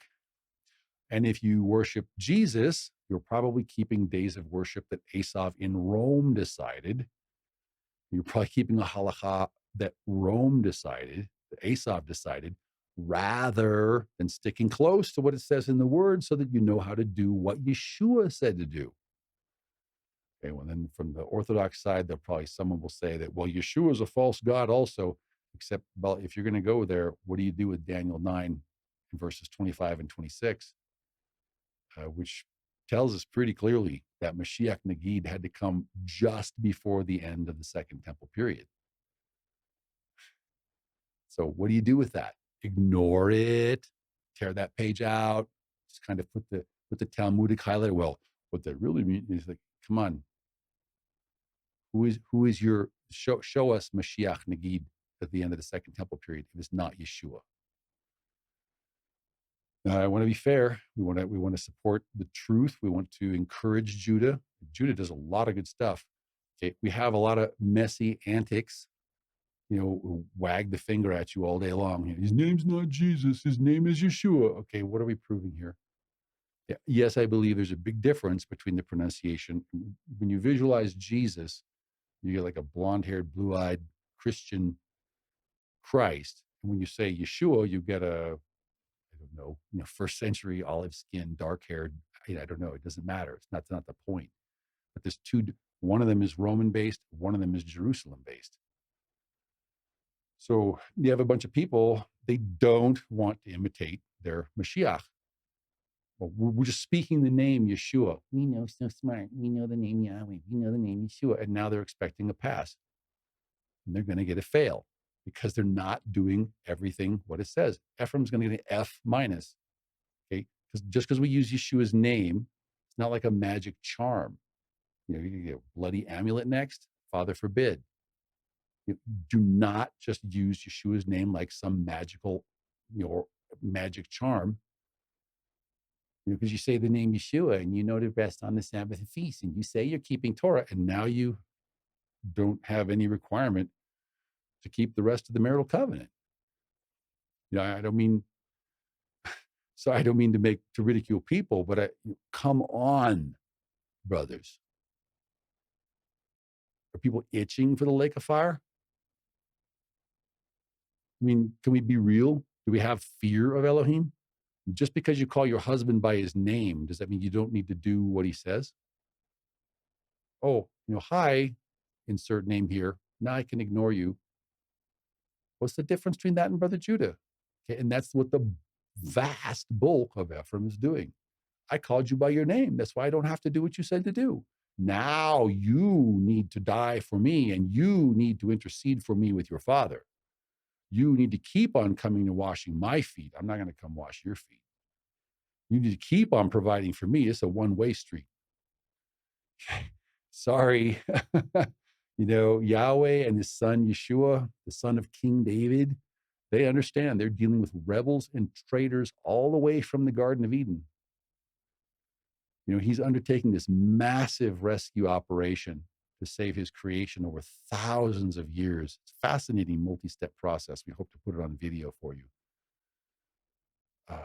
It'd be a greatly expanded Torah government and a greatly expanded revelation in the end times. But, if you think about things from a king's perspective, if you've got someone in rebellion, and you're trying your utmost to win them back, and they continue to just refusing your authority alone to a king, you're going to refuse a king's authority. And then he's going to send his son, and you're going to continue to refuse his authority even after you know what to do. Oof. Okay, Shemot 22 and verse 29. You shall not delay to offer the fullness of your harvest and from the outflow of your presses. What's he saying here? The firstborn of your sons, your first fruits of your body, you shall give to me. And we don't give the firstborn of our sons anymore, not in the Melchizedekian order, not in the Levitical order either. So, but what happened is he's offering such a sweet deal, first in the garden, then, he offers this sweet deal again and again, and we keep defiling the agreement. We keep defiling it, and we defiled this one. We defiled the firstborn priesthood at the sin of the golden calf. Okay, so, oof. So the concept of first fruits is still for today. It's the same concept. It's the principle. It's the precept. It's the concept. Okay, first fruit. If you love Elohim, going all the way back to Cain and Abel, Cain and Hevel, going all the way back, you can bring an offering. Oh, I just bring an offering. He's not pleased with an offering. He wants our first fruits and our finest. And he loves us so much. He wants to bless us so much. We just have to show him our love. And he even tells us what to do. We just have to unify together on a single foundation of apostles and prophets, refining ourselves by the fivefold ministry protocol. Just, we'll hear it again and again. Ephraim just has to decide to enter into it. Judah understands that building a kingdom takes money and it takes work, and Judah gets amazing financial blessings. So what's with Ephraim? Ephraim doesn't want his financial blessings, or Ephraim doesn't have faith, or what are we talking about here? Or is it that Ephraim thinks Yahweh's a bum? Ephraim thinks that we're going to give to Yahweh, he's going to rip us off. He's not going to give us more than we did for him? Really? This is what we think. Now it comes out of our mouth, what comes out of our hands. Our fruits, not our talk, our walk. Judah doesn't have this problem, but Ephraim does. Why is that, brothers? We have seen already, we've seen that both Judah and Levi have some very severe character flaws. And they need to watch out so they don't get killed by Elohim. So Judah and Tamar had their son Zerah, and there's some real, we saw in previous Parashiot, some real sexual issues, some real incest issues. Okay? And they love to replace Yahweh's words with their own words. Levi loves to exalt himself over Elohim. I mean, it's kind of, you do look at the fruits and you say, well, what does this fit? What does this look like? One of these things, let's compare these things, right? Okay, so, I mean, it's kind of like, forgive me for saying, but it's kind of like Judah and Levi think they're demigods and or demiurges, and their words are more important than the words of Elohim. Those are big, bad hits in the written Torah.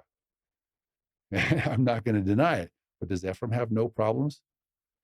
Are we going to go taking the log out of someone else's eye first? Or should we take the log? We're going to take a speck, not more than a speck. We're going to take the log out of our own eyes first. We're going to exalt ourselves. We're going to be humble. Okay, so Joseph, forefather Joseph, he was a very hard worker. He was very dedicated and he was faithful. You could tempt him. He wouldn't do the wrong thing. Okay.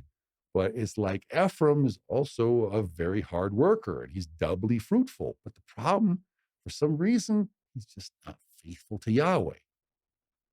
Hey, he doesn't want to be a servant to Yahweh. He wants Yahweh to serve him. I'm just guessing we got that part from Asenath somehow. I'm not sure. Okay, but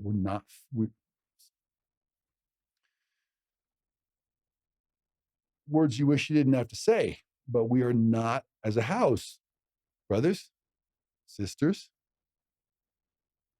why is this? Why are we not faithful as a house to do everything that it says in his word?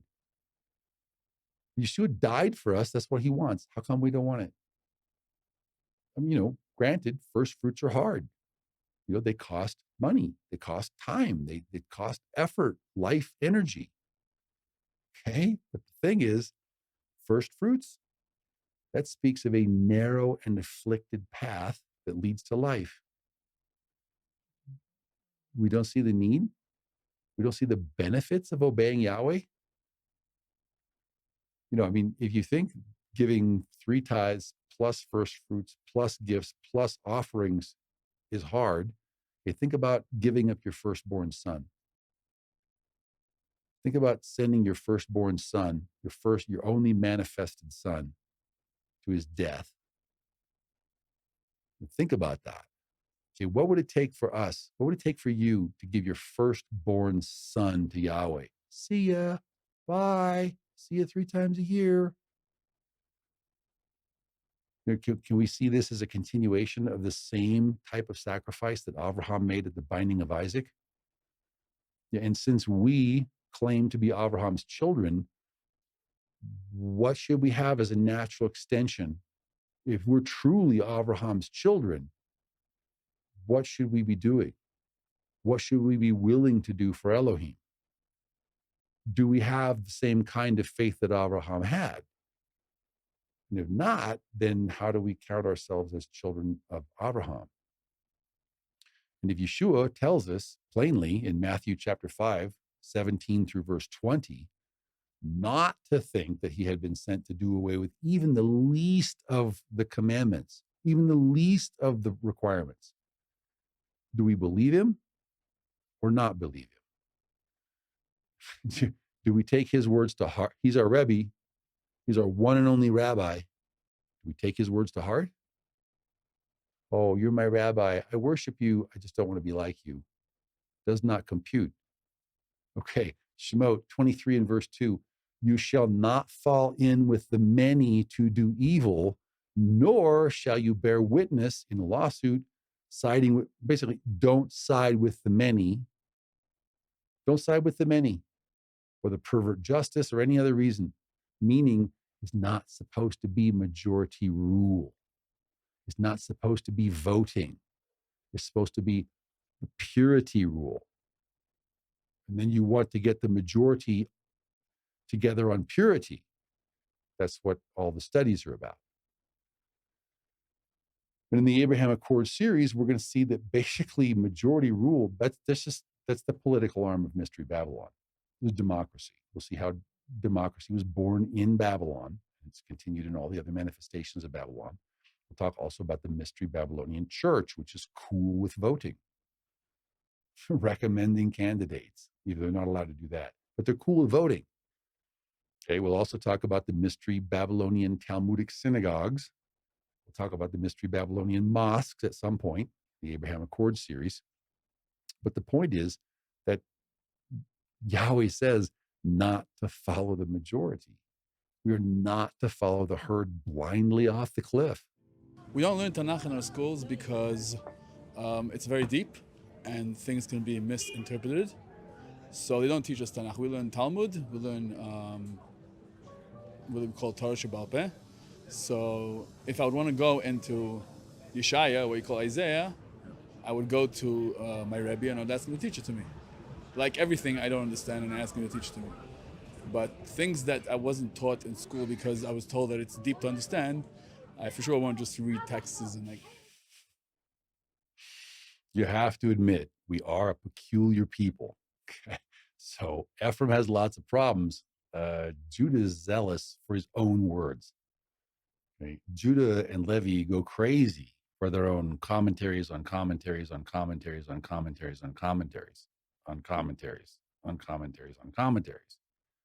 It's kind of like if you think, once you get enough levels of commentaries, you don't need to pay any attention to the foundation anymore. You don't need to pay any attention to Elohim because now you're going to focus on the priesthood. Okay, and the problem again is most of them are going to pay for it with their lives. But Ephraim's no better. Once Ephraim breaks free of Esau's house, he reads all the right books. We read all the right books. We read the Tanakh. We read the Brit Hadashah. We just don't do what they say. We figure we can ignore those words because we read them. Seriously? Okay, finish this sentence. To him who knows what Elohim's word says to do and does not, to him it is sin, right? Okay, and what is the wages of sin? Romim 6 and verse 23 tells us the wages of sin, the wages of breaking Yahweh's words is death. Do we believe that? Ignoring Yahweh, the wages of ignoring Yahweh's words is also death. Okay, Ephraim, I don't know. Basically, we only have two problems in the house of Ephraim. One is a lack of faith, and the other one's a lack of commitment. Okay, those are bad hits, brothers. Okay, those are death penalty hits for 90% of us. Shemot 23 and verse 19. The best of your first fruits of your ground you shall bring into the house of Yahweh your Elohim. And this is not so the priests can live all fancy. This is not so the priests can have nice lives. That's not the point. Okay, if they're not working hard, then they don't. That's not our choice, brothers. That's not our choice. The fivefold ministry protocol, Ephesians 4, and I forget which verse, says that the protocol is based upon everyone doing their part, everyone supplying what the joint and marrow can supply. We don't need 99% dead wood. We need 10% people who are going to do whatever they can for Elohim, regardless of what anyone else does. With that spirit, Ephraim can be unified. Okay, so this is so that the priest, it takes it takes a whole lot more than I thought when I first got started in ministry. What this is for is so that the good news can be spread to all the four corners of the earth in a format that people can understand where they are, that serves the body, that builds the body, that strengthens the body. In the Abraham Accord series, we'll talk about the role of the Melchizedekian order after Armageddon during the millennial reign. We're not done in the dispersion, not by a long shot. And this is one of the areas where Ephraim can do so much more for the cause than Judah. And not surprisingly, this is the area where Ephraim seems to have the most excuses. And, read the comments. We've all been burned by bad leadership. I've been stolen from. I've been lied to repeatedly. I've had people say, oh, I'll do it, and then they don't do it. It costs. It's like I'm singing a Linda Ronstadt song. I've been cheated. Yeah, it doesn't matter. I mean, I could cop an attitude like anyone. I could say, well, I've been stolen from, I've been lied to, I've been defrauded, I've had people tell me they're going to do stuff they don't want to do it. I've had people go back, back out of the deal, and I don't know how many times I've been left holding the bag, you know? So the difference is I'm trying to do something for Elohim. So for full disclosure, okay, in addition to the autism and the scoliosis, okay, that parachute crash in the Army, I still suffer medical issues from that. So I do get a medical pension, and I just dump the whole thing right into the work. The whole thing just goes right into Nazarene Israel. Okay. Maybe about a third of that gets spent on me and my upkeep so that I can work as hard as I can for the kingdom. And the rest of it goes to the work. We have some amazing members on the team. We'll have to introduce you sometime. It's just some amazing, I'm so blessed to be surrounded by people that want to dedicate themselves to doing the work for Elohim, you know? So, we're not a bunch of harlot, hireling book and DVD salesmen here. We're not hosting Saturday Night Live. We're not hosting game shows. It's not a popularity contest. Okay, Yeshua didn't spend time trying to make the road broader or easier. Yeshua spent his time trying to hand pick 1 in 10,000 who's honest with their Elohim. So, I'm spending literally all my gold and all my fine gold of Ophir in trade for the true riches of his kingdom. Okay. And then you get insulting commentaries. People, they're afraid to give to Elohim because they might get stolen from. It's like, what, I have a Learjet now? Like what? It's the same old thing. It's like, same thing as it was in the army. When you want, when we used to say, when you need an excuse, any excuse will do. Now we say, when you want an excuse, any excuse will do. Okay. But just for clarity's sake, don't try the excuse that I'm going to spend the money on myself, because I don't. I spend literally all my money on Yeshua. Okay, Luke chapter 14 and verse 33. Okay, I've been doing this for the past 25 years since I got called. Okay, because I don't want to just be called and sit on my laurels. I want to be chosen. And I know that's a narrow and afflicted path. It takes laying down your life and your choices and your priorities and your wants in the world to make a living sacrifice. That's what it means. Okay? I want you also to be chosen, brothers, sisters. But the thing is, according to my studies, you have to live the Great Commission in order to do that. He's not pleased if you just know what it says, but you don't live it, you don't apply it to yourself, both personally and corporately. It's no good. So, and that's all I'm asking people to do. I'm asking people to take the Great Commission seriously, to sit on the sidelines and say, well, I don't want to because X. Brothers, these are not pleasant conversations to have. Okay.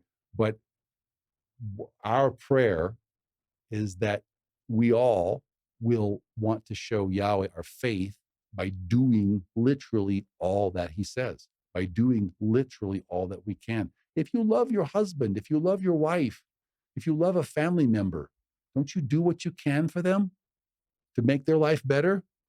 But here we claim we love Yeshua, but we don't do anything for him. Okay. Forgive me. I don't mean to boast, but I'm literally spending all that I have, all that comes in, so that we in Nazarene Israel can give you, well, they're not all celibate, they're not all bow poverty. We do have some people we pay for certain tasks, but they're brothers first, they're disciples first. We don't hire people off the street. It has nothing but disaster that way. So I'm doing my best to give you an example that you can also do what Elohim asks of you. So if I can give all, you can give minimums at least. Okay. And if a broken up autistic man with a lot of medical injuries can do it, you can do it. Okay. So please, please, brothers, please, it's embarrassing.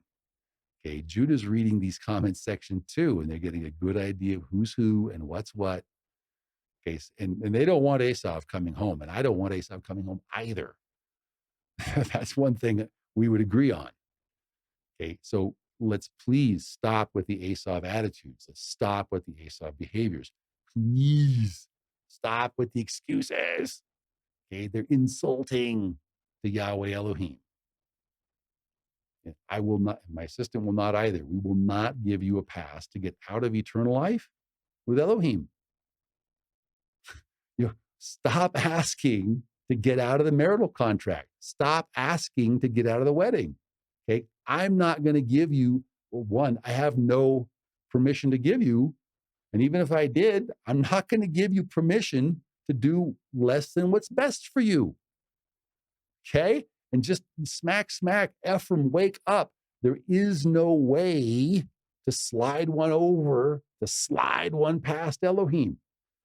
Okay, you're not going to use a spitball. You're not going to use a knuckleball. You're not going to use a curveball.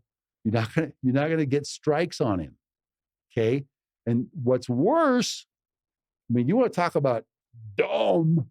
Okay, it's idiotic even to want it. I mean, why would you want the fate of the 90% that go to destruction? Okay.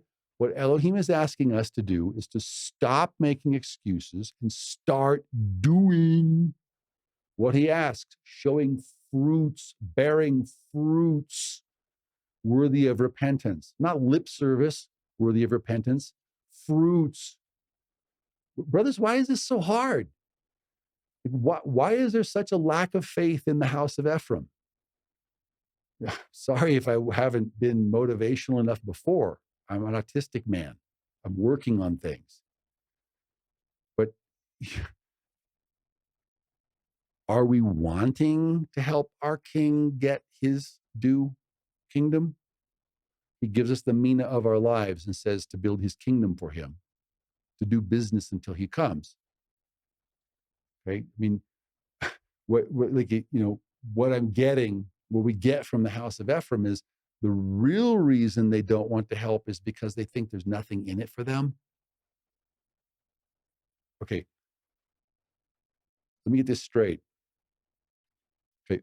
We don't want to give up our time or our money to help our fiance Yeshua get his kingdom that he died for so that we might live for him, because we think there's nothing in it for us to help our husband get what he said he wants, which is the same thing his father sent him to get. We don't want that. We just want the good stuff. There's some faith in what? Okay. Is that why we're not giving, brothers? Is that why we're not organizing? Is that why we're not getting active and involved? Is because we don't truly have faith? Okay. Is Ephraim scared? Okay. Are you scared and you don't want to give to the kingdom because you don't believe that if we help our husband Yeshua get what he wants, which is what his father sent him to establish, that we're going to benefit as his bride? Is that right? Okay, so if I understand you correctly, the bride sees nothing she wants in helping her fiance, the crown prince, get his kingdom that he so richly deserves. Okay, he promises to make us his queen, slave princess, but queen. He promises to make us his queen. And we're so dedicated.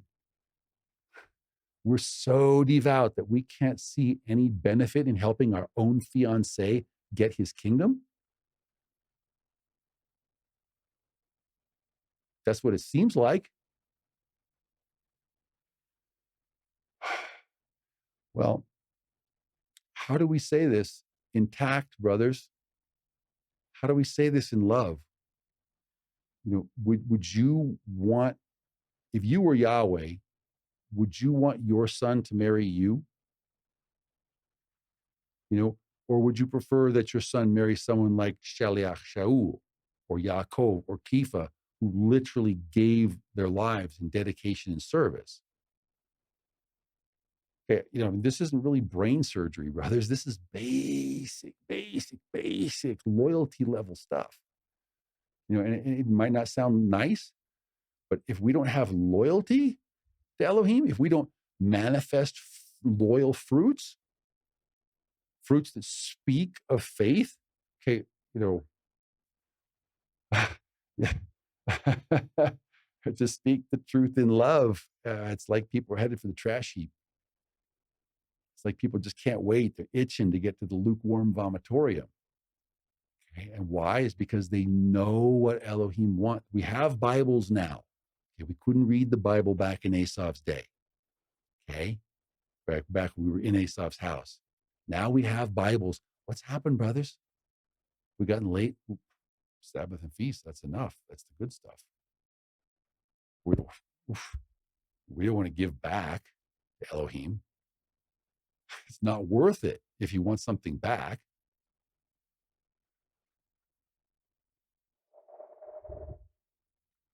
Can we understand why Isaiah 10 and verse 22 says that the destruction of the 90% will be overflowing with righteousness? I don't want that for you, brothers. I want you to be one of the 10% that loves him with all of your heart, all of your mind, all of your soul, and all of your strength for real. When you love someone, you can't wait to do something good for them. That's what you think about. That's what you dream about, is doing something good for your beloved. Husbands and wives do this all the time. The husband will bring something good home, and the wife will turn right around and make something good of it to give to her husband the next day to make him happy. Okay, do we love Yahweh like that? Do we love Yeshua enough to bring the very first and best of what we get from his Father back to him and his work? Do we show fruits of love? Do we show fruits of a heart that wants to give him the first and the finest, our first fruits, to help him build his kingdom? Or do we think there's nothing in it for us? We're cool with being queen, but not if it takes work, right? Not if it costs our money or our time, because we're servants, we're loyal, we're dead to the flesh, but we have things to do, we have lives to live. Ephraim, Hebrews 11 and verse 6 says, without faith it is impossible to please him, for he who comes to Elohim must first believe that he exists, that he's for real. And what else? And that he's a rewarder. He will reward those who diligently seek him. Okay, brothers and sisters, the heroes of Hebrew 11 didn't just sit and read. Okay, they worked for Elohim. How glad should we be that the apostle, the Jewish, those guys, they're always doing stuff. Those Jewish apostles, how glad do we need to be that they worked for Elohim? And that they didn't get complacent. They didn't get lazy. They didn't think entitled. They didn't think being called is the same as being chosen. One of the things that happens is that we mistake sanctification for salvation. Now, salvation, that happens in a moment. He calls us and we respond and bang, you're saved. But the problem is sanctification is a lifelong process. And if you don't work out your salvation in fear and in trembling, it's no good. That's not true salvation. That's a lazy lookalike. And Yeshayahu did not think he was already done with sanctification. Okay, he didn't think he was too cool for shul. Okay, he took his duties seriously. He took his sanctification seriously until his dying breath. I mean, does anyone here think he's running the race as well as Yeshayahu? I don't. No way. Does it occur to us that one day we're all going to get to the judgment We're going to watch basically the video remix dubstep of our lives. Okay, I don't know how it's going to go, but I just imagine that Yahweh's going to ask us, okay, do you remember when you asked me for this in my son's name and I gave it to you? And do you remember when you asked me for that in my son's name and I gave it to you because you asked me? And you remember all those other things that you asked for in my son's name and I gave you all those things to you as well? You say, yes. Uh-huh. Okay, and then he asked, okay, so you knew that I was real enough for you to ask me for things in my son's name, and you had faith that I would give these things to you, and I did. Why didn't you have faith that I was real enough that you did what I asked you to do, and that you didn't do what my son asked you to do? Why did you not do the things that my son asked you to do, seeing as he died for you, seeing as he's your intercessor with me? Okay, I only saw you with the kind of faith that takes, taker. Okay. I'm not hitching my son up with a taker or a slacker or a user or an abuser or a misapplier. Okay. I'm only hooking my son up with a dedicated giver who shows us his love through the fruits of his actions. Because I want to hook my son up with someone dedicated who loves him and wants to help him. Because a bride is described as a helper. And if you're not helping, how are you the bride? Did you read the parable of Minas? He needs a helper, not a moocher, not a spendthrift, not spend it on yourself. Okay, he doesn't need a lead weight. He doesn't need a ball and chain. Do you know what I'm saying? Okay, if we still think eternal life is too expensive, maybe we haven't realized what we're getting.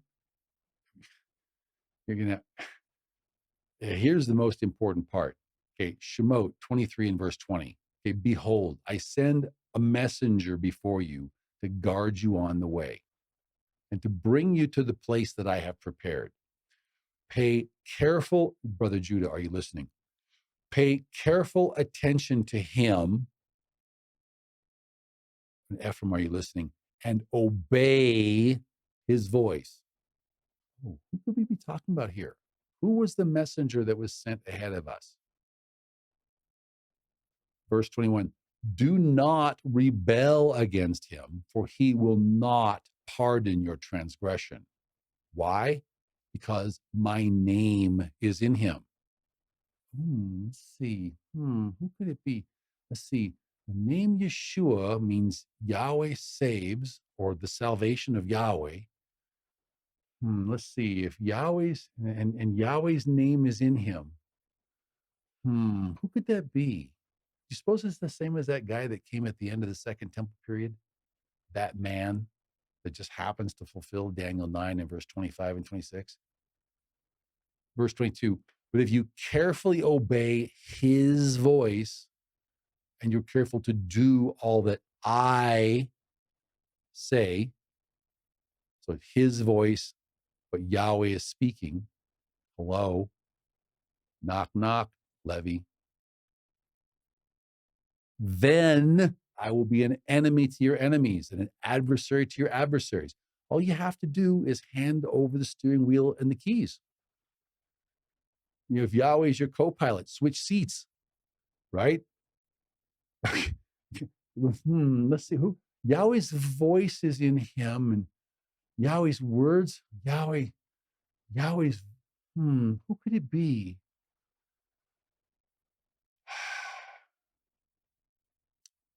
So Ephraim, if you're not keeping all of the written Torah, you're disobeying Yeshua as well as Yahweh. So now we've had some words for Ephraim this week. Now, if Ephraim can be respectful in the comments, we have some more words for Brother Judah. So Shemot, chapter 24, starting in verse 1. Let's see about the Talmud. Now Yahweh said to Moshe, come up to Yahweh, you and Aharon, Nadav, and Avihu, and 70 of the elders of Israel, your political leaders, your financial leaders, and worship from afar. Okay, they're not coming all the way up. But then Moshe alone shall come near to Yahweh, but the others shall not come near, nor shall the people go up with him. Okay, so there is a certain level of accessibility to everyone. There's a certain level of accessibility more than that. And then there's Moshe, verse 3. So Moshe came and told the people all the words of Yahweh and all the judgments. And all the people answered, this is our ancestors, both Judah and Joseph, all the people answered with one voice and said, all the words which Yahweh has said, we will do. Okay, talk about saying your I do's at the altar. Verse 4, and Moshe wrote down all the words of Yahweh. What does that mean? Okay, that we're talking about the Torah, the written Torah of Moshe. We're not talking about the Tanach. Because why? Because Moshe wrote down all the words of Yahweh. Okay, now verse 7, just 3 verses here. Then Moshe took the book of the covenant and read, not recited from memory, read in the hearing of the people. And they said, all that Yahweh has said, we will do and be obedient. Okay, it's a written covenant. It's not an oral Torah, it's a written covenant that we all agreed to. If you're going to try and deny Joseph his right to come home when he wants to obey the written covenant of Elohim, that's not going to go well for you. I love you. That's not going to go well for you. Shemot 24 and verse 12. Then Yahweh said to Moshe, come up to me on the mountain and be there. And I will give you tablets of stone and the Torah and commandments which I have written,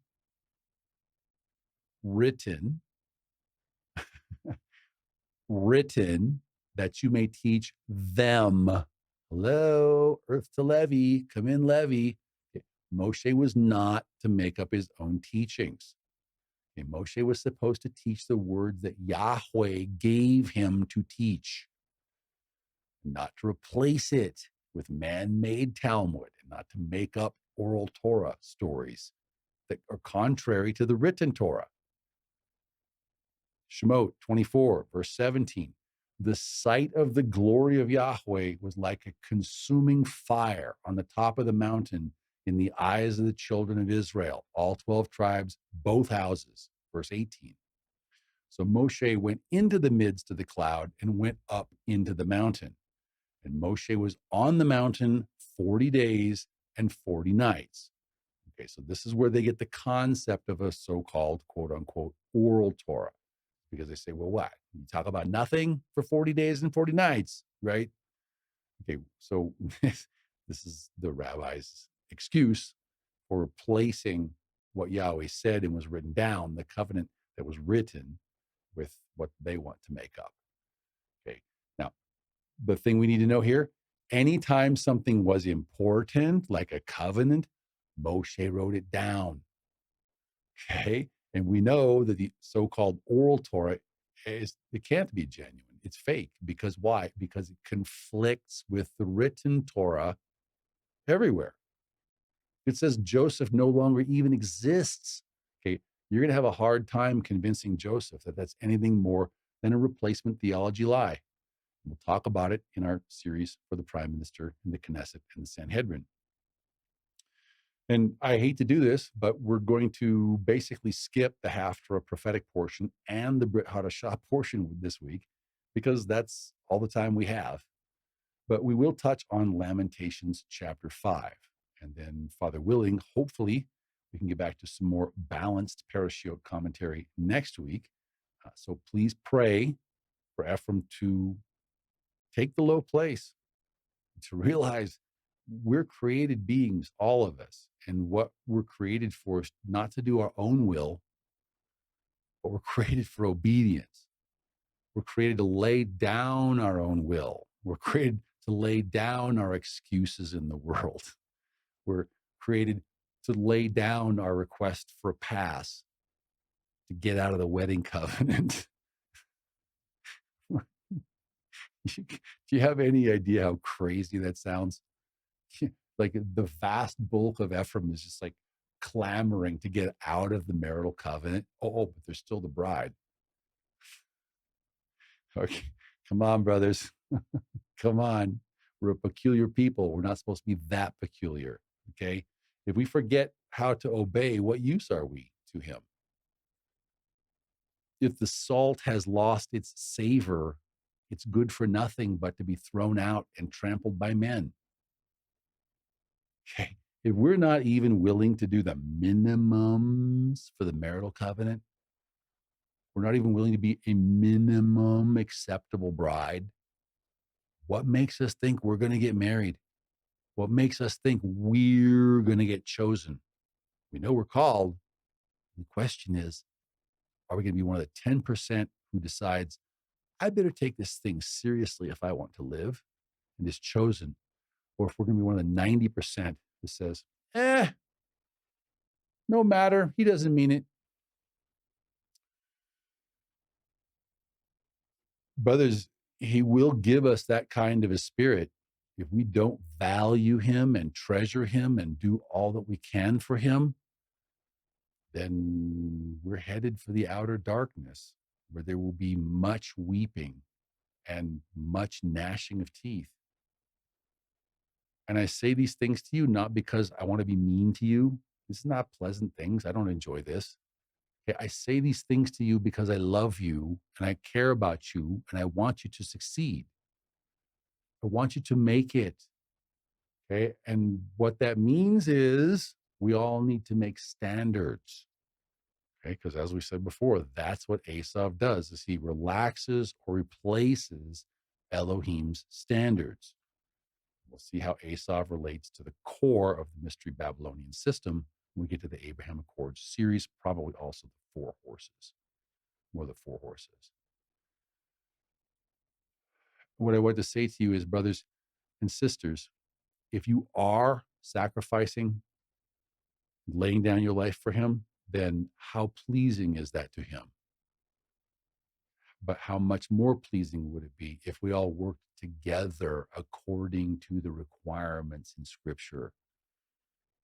Okay.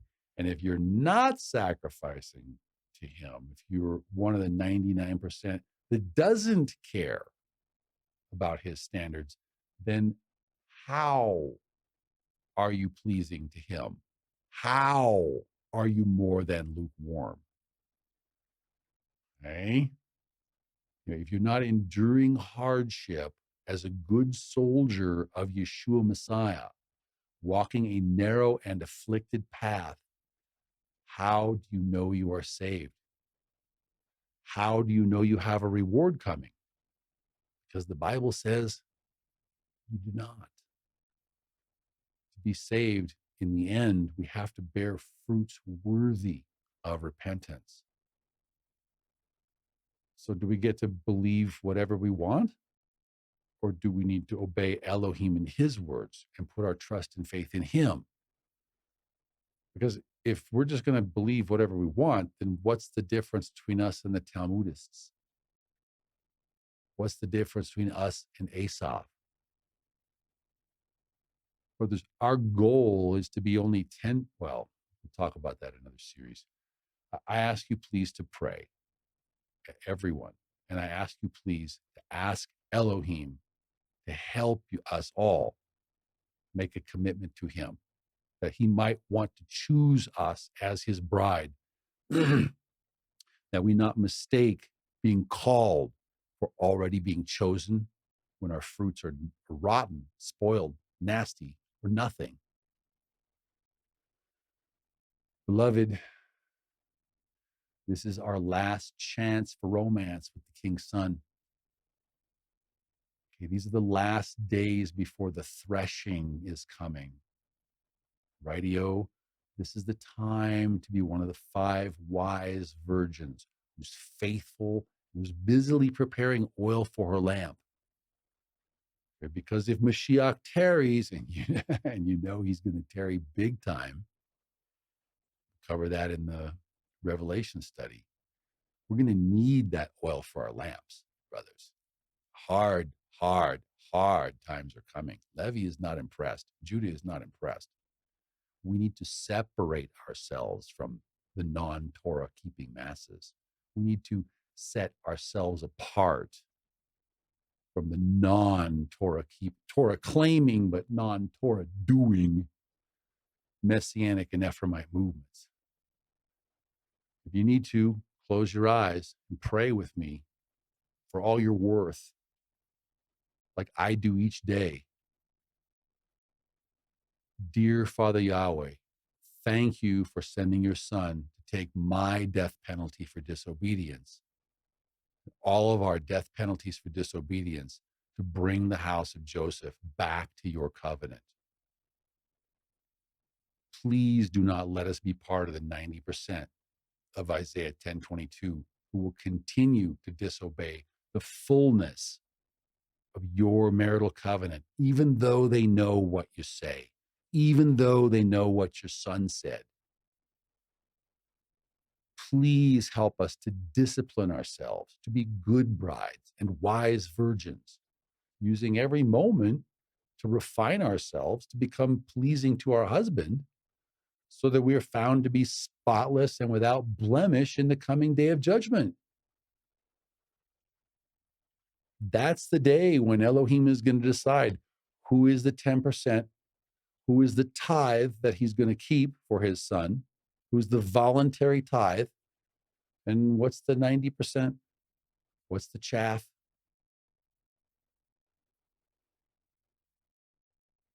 Father, please help us to be the 10% who received your call to prepare oil for our lamps, who didn't give in to Satan's enticements, to enjoy our lives in the world, and to laugh at Elohim's standards, and to revel in unrighteous pleasures. Dear Master Yahweh, please save us from ourselves and our fleshly evil inclinations. Please make us aware of our evil inclination. Please keep us in your Son. Please keep us connected in the vine. Please give us renewed faithfulness to you and your Son and your Spirit. Please help us be true to your Son, who died to give us this last and final chance to put you and him truly first in our lives. Please don't let us fool ourselves, Yahweh, because Satan and his false ministers serenade us every day. At the same time, Brother Judah and Levi are cursing us to death 3 times each weekday. We are like lost sheep, Yahweh. Please save us from the mystery Babylonian wolf and bear ministries. Please save us from the hirelings and the false tripwire ministers who have half a heart to do your work and who woo us all into sin. Father, please help us to pray the prayers of Lamentations 5 and verse 8. Because of our sins and because of the evil things that we have chosen, we've chosen democratically elected red horse servants to rule over us. Hirelings teach our people, and there's none to deliver Ephraim from their hand. No man stands in the gap. No man cares so much. Verse 14, the elders have ceased gathering at the gate, and the young men have ceased from their music. The crown has fallen from our heads. Woe to us, Yahweh! We have sinned against you and your bridal covenant. Because of this, our heart is faint. Because of all these things, our eyes grow dim. Because of Mount Zion, which is desolate, with Talmudic replacement theology rabbis like foxes walking about on it. But they will pass, Master, because you alone, O Yahweh, remain forever. Your throne alone abides from generation to generation. But Yahweh, why do you forget the house of Ephraim forever and forsake us for so long a time? It's been more than 2,750 years and counting, Yahweh. It's been more than 3/4 of our recorded history as a nation that you sent us into punishment for seeking to replace your Torah with the commandments of our own hands. It's been 77% of our total days as your people, and we cannot deliver ourselves. Turn us back to you, Yahweh, and we will be restored. And only then, please renew our days as of old. Unless you have utterly rejected us and are very angry with us for not taking your word or your son's horrible death seriously. Turn us back to you, Yahweh, and we will be restored. Please renew our days as of old. And please give us the will to be faithful unto the death this time, as your son was faithful unto the death for us. He asks us to live for him and not to live for ourselves. Father, please choose your 10%. Help them to know the need. Please change us from being abusers of your great bounty. Please change our hearts from being abusers of your son's death, which he gave, willingly laid down his life to give us all a renewed chance. All we have to do is obey you, Yahweh. Please give us this heart to love you with all of our hearts, all of our minds, all of our soul, and all of our strength. Please help us to choose life and discipline in you and in your Son.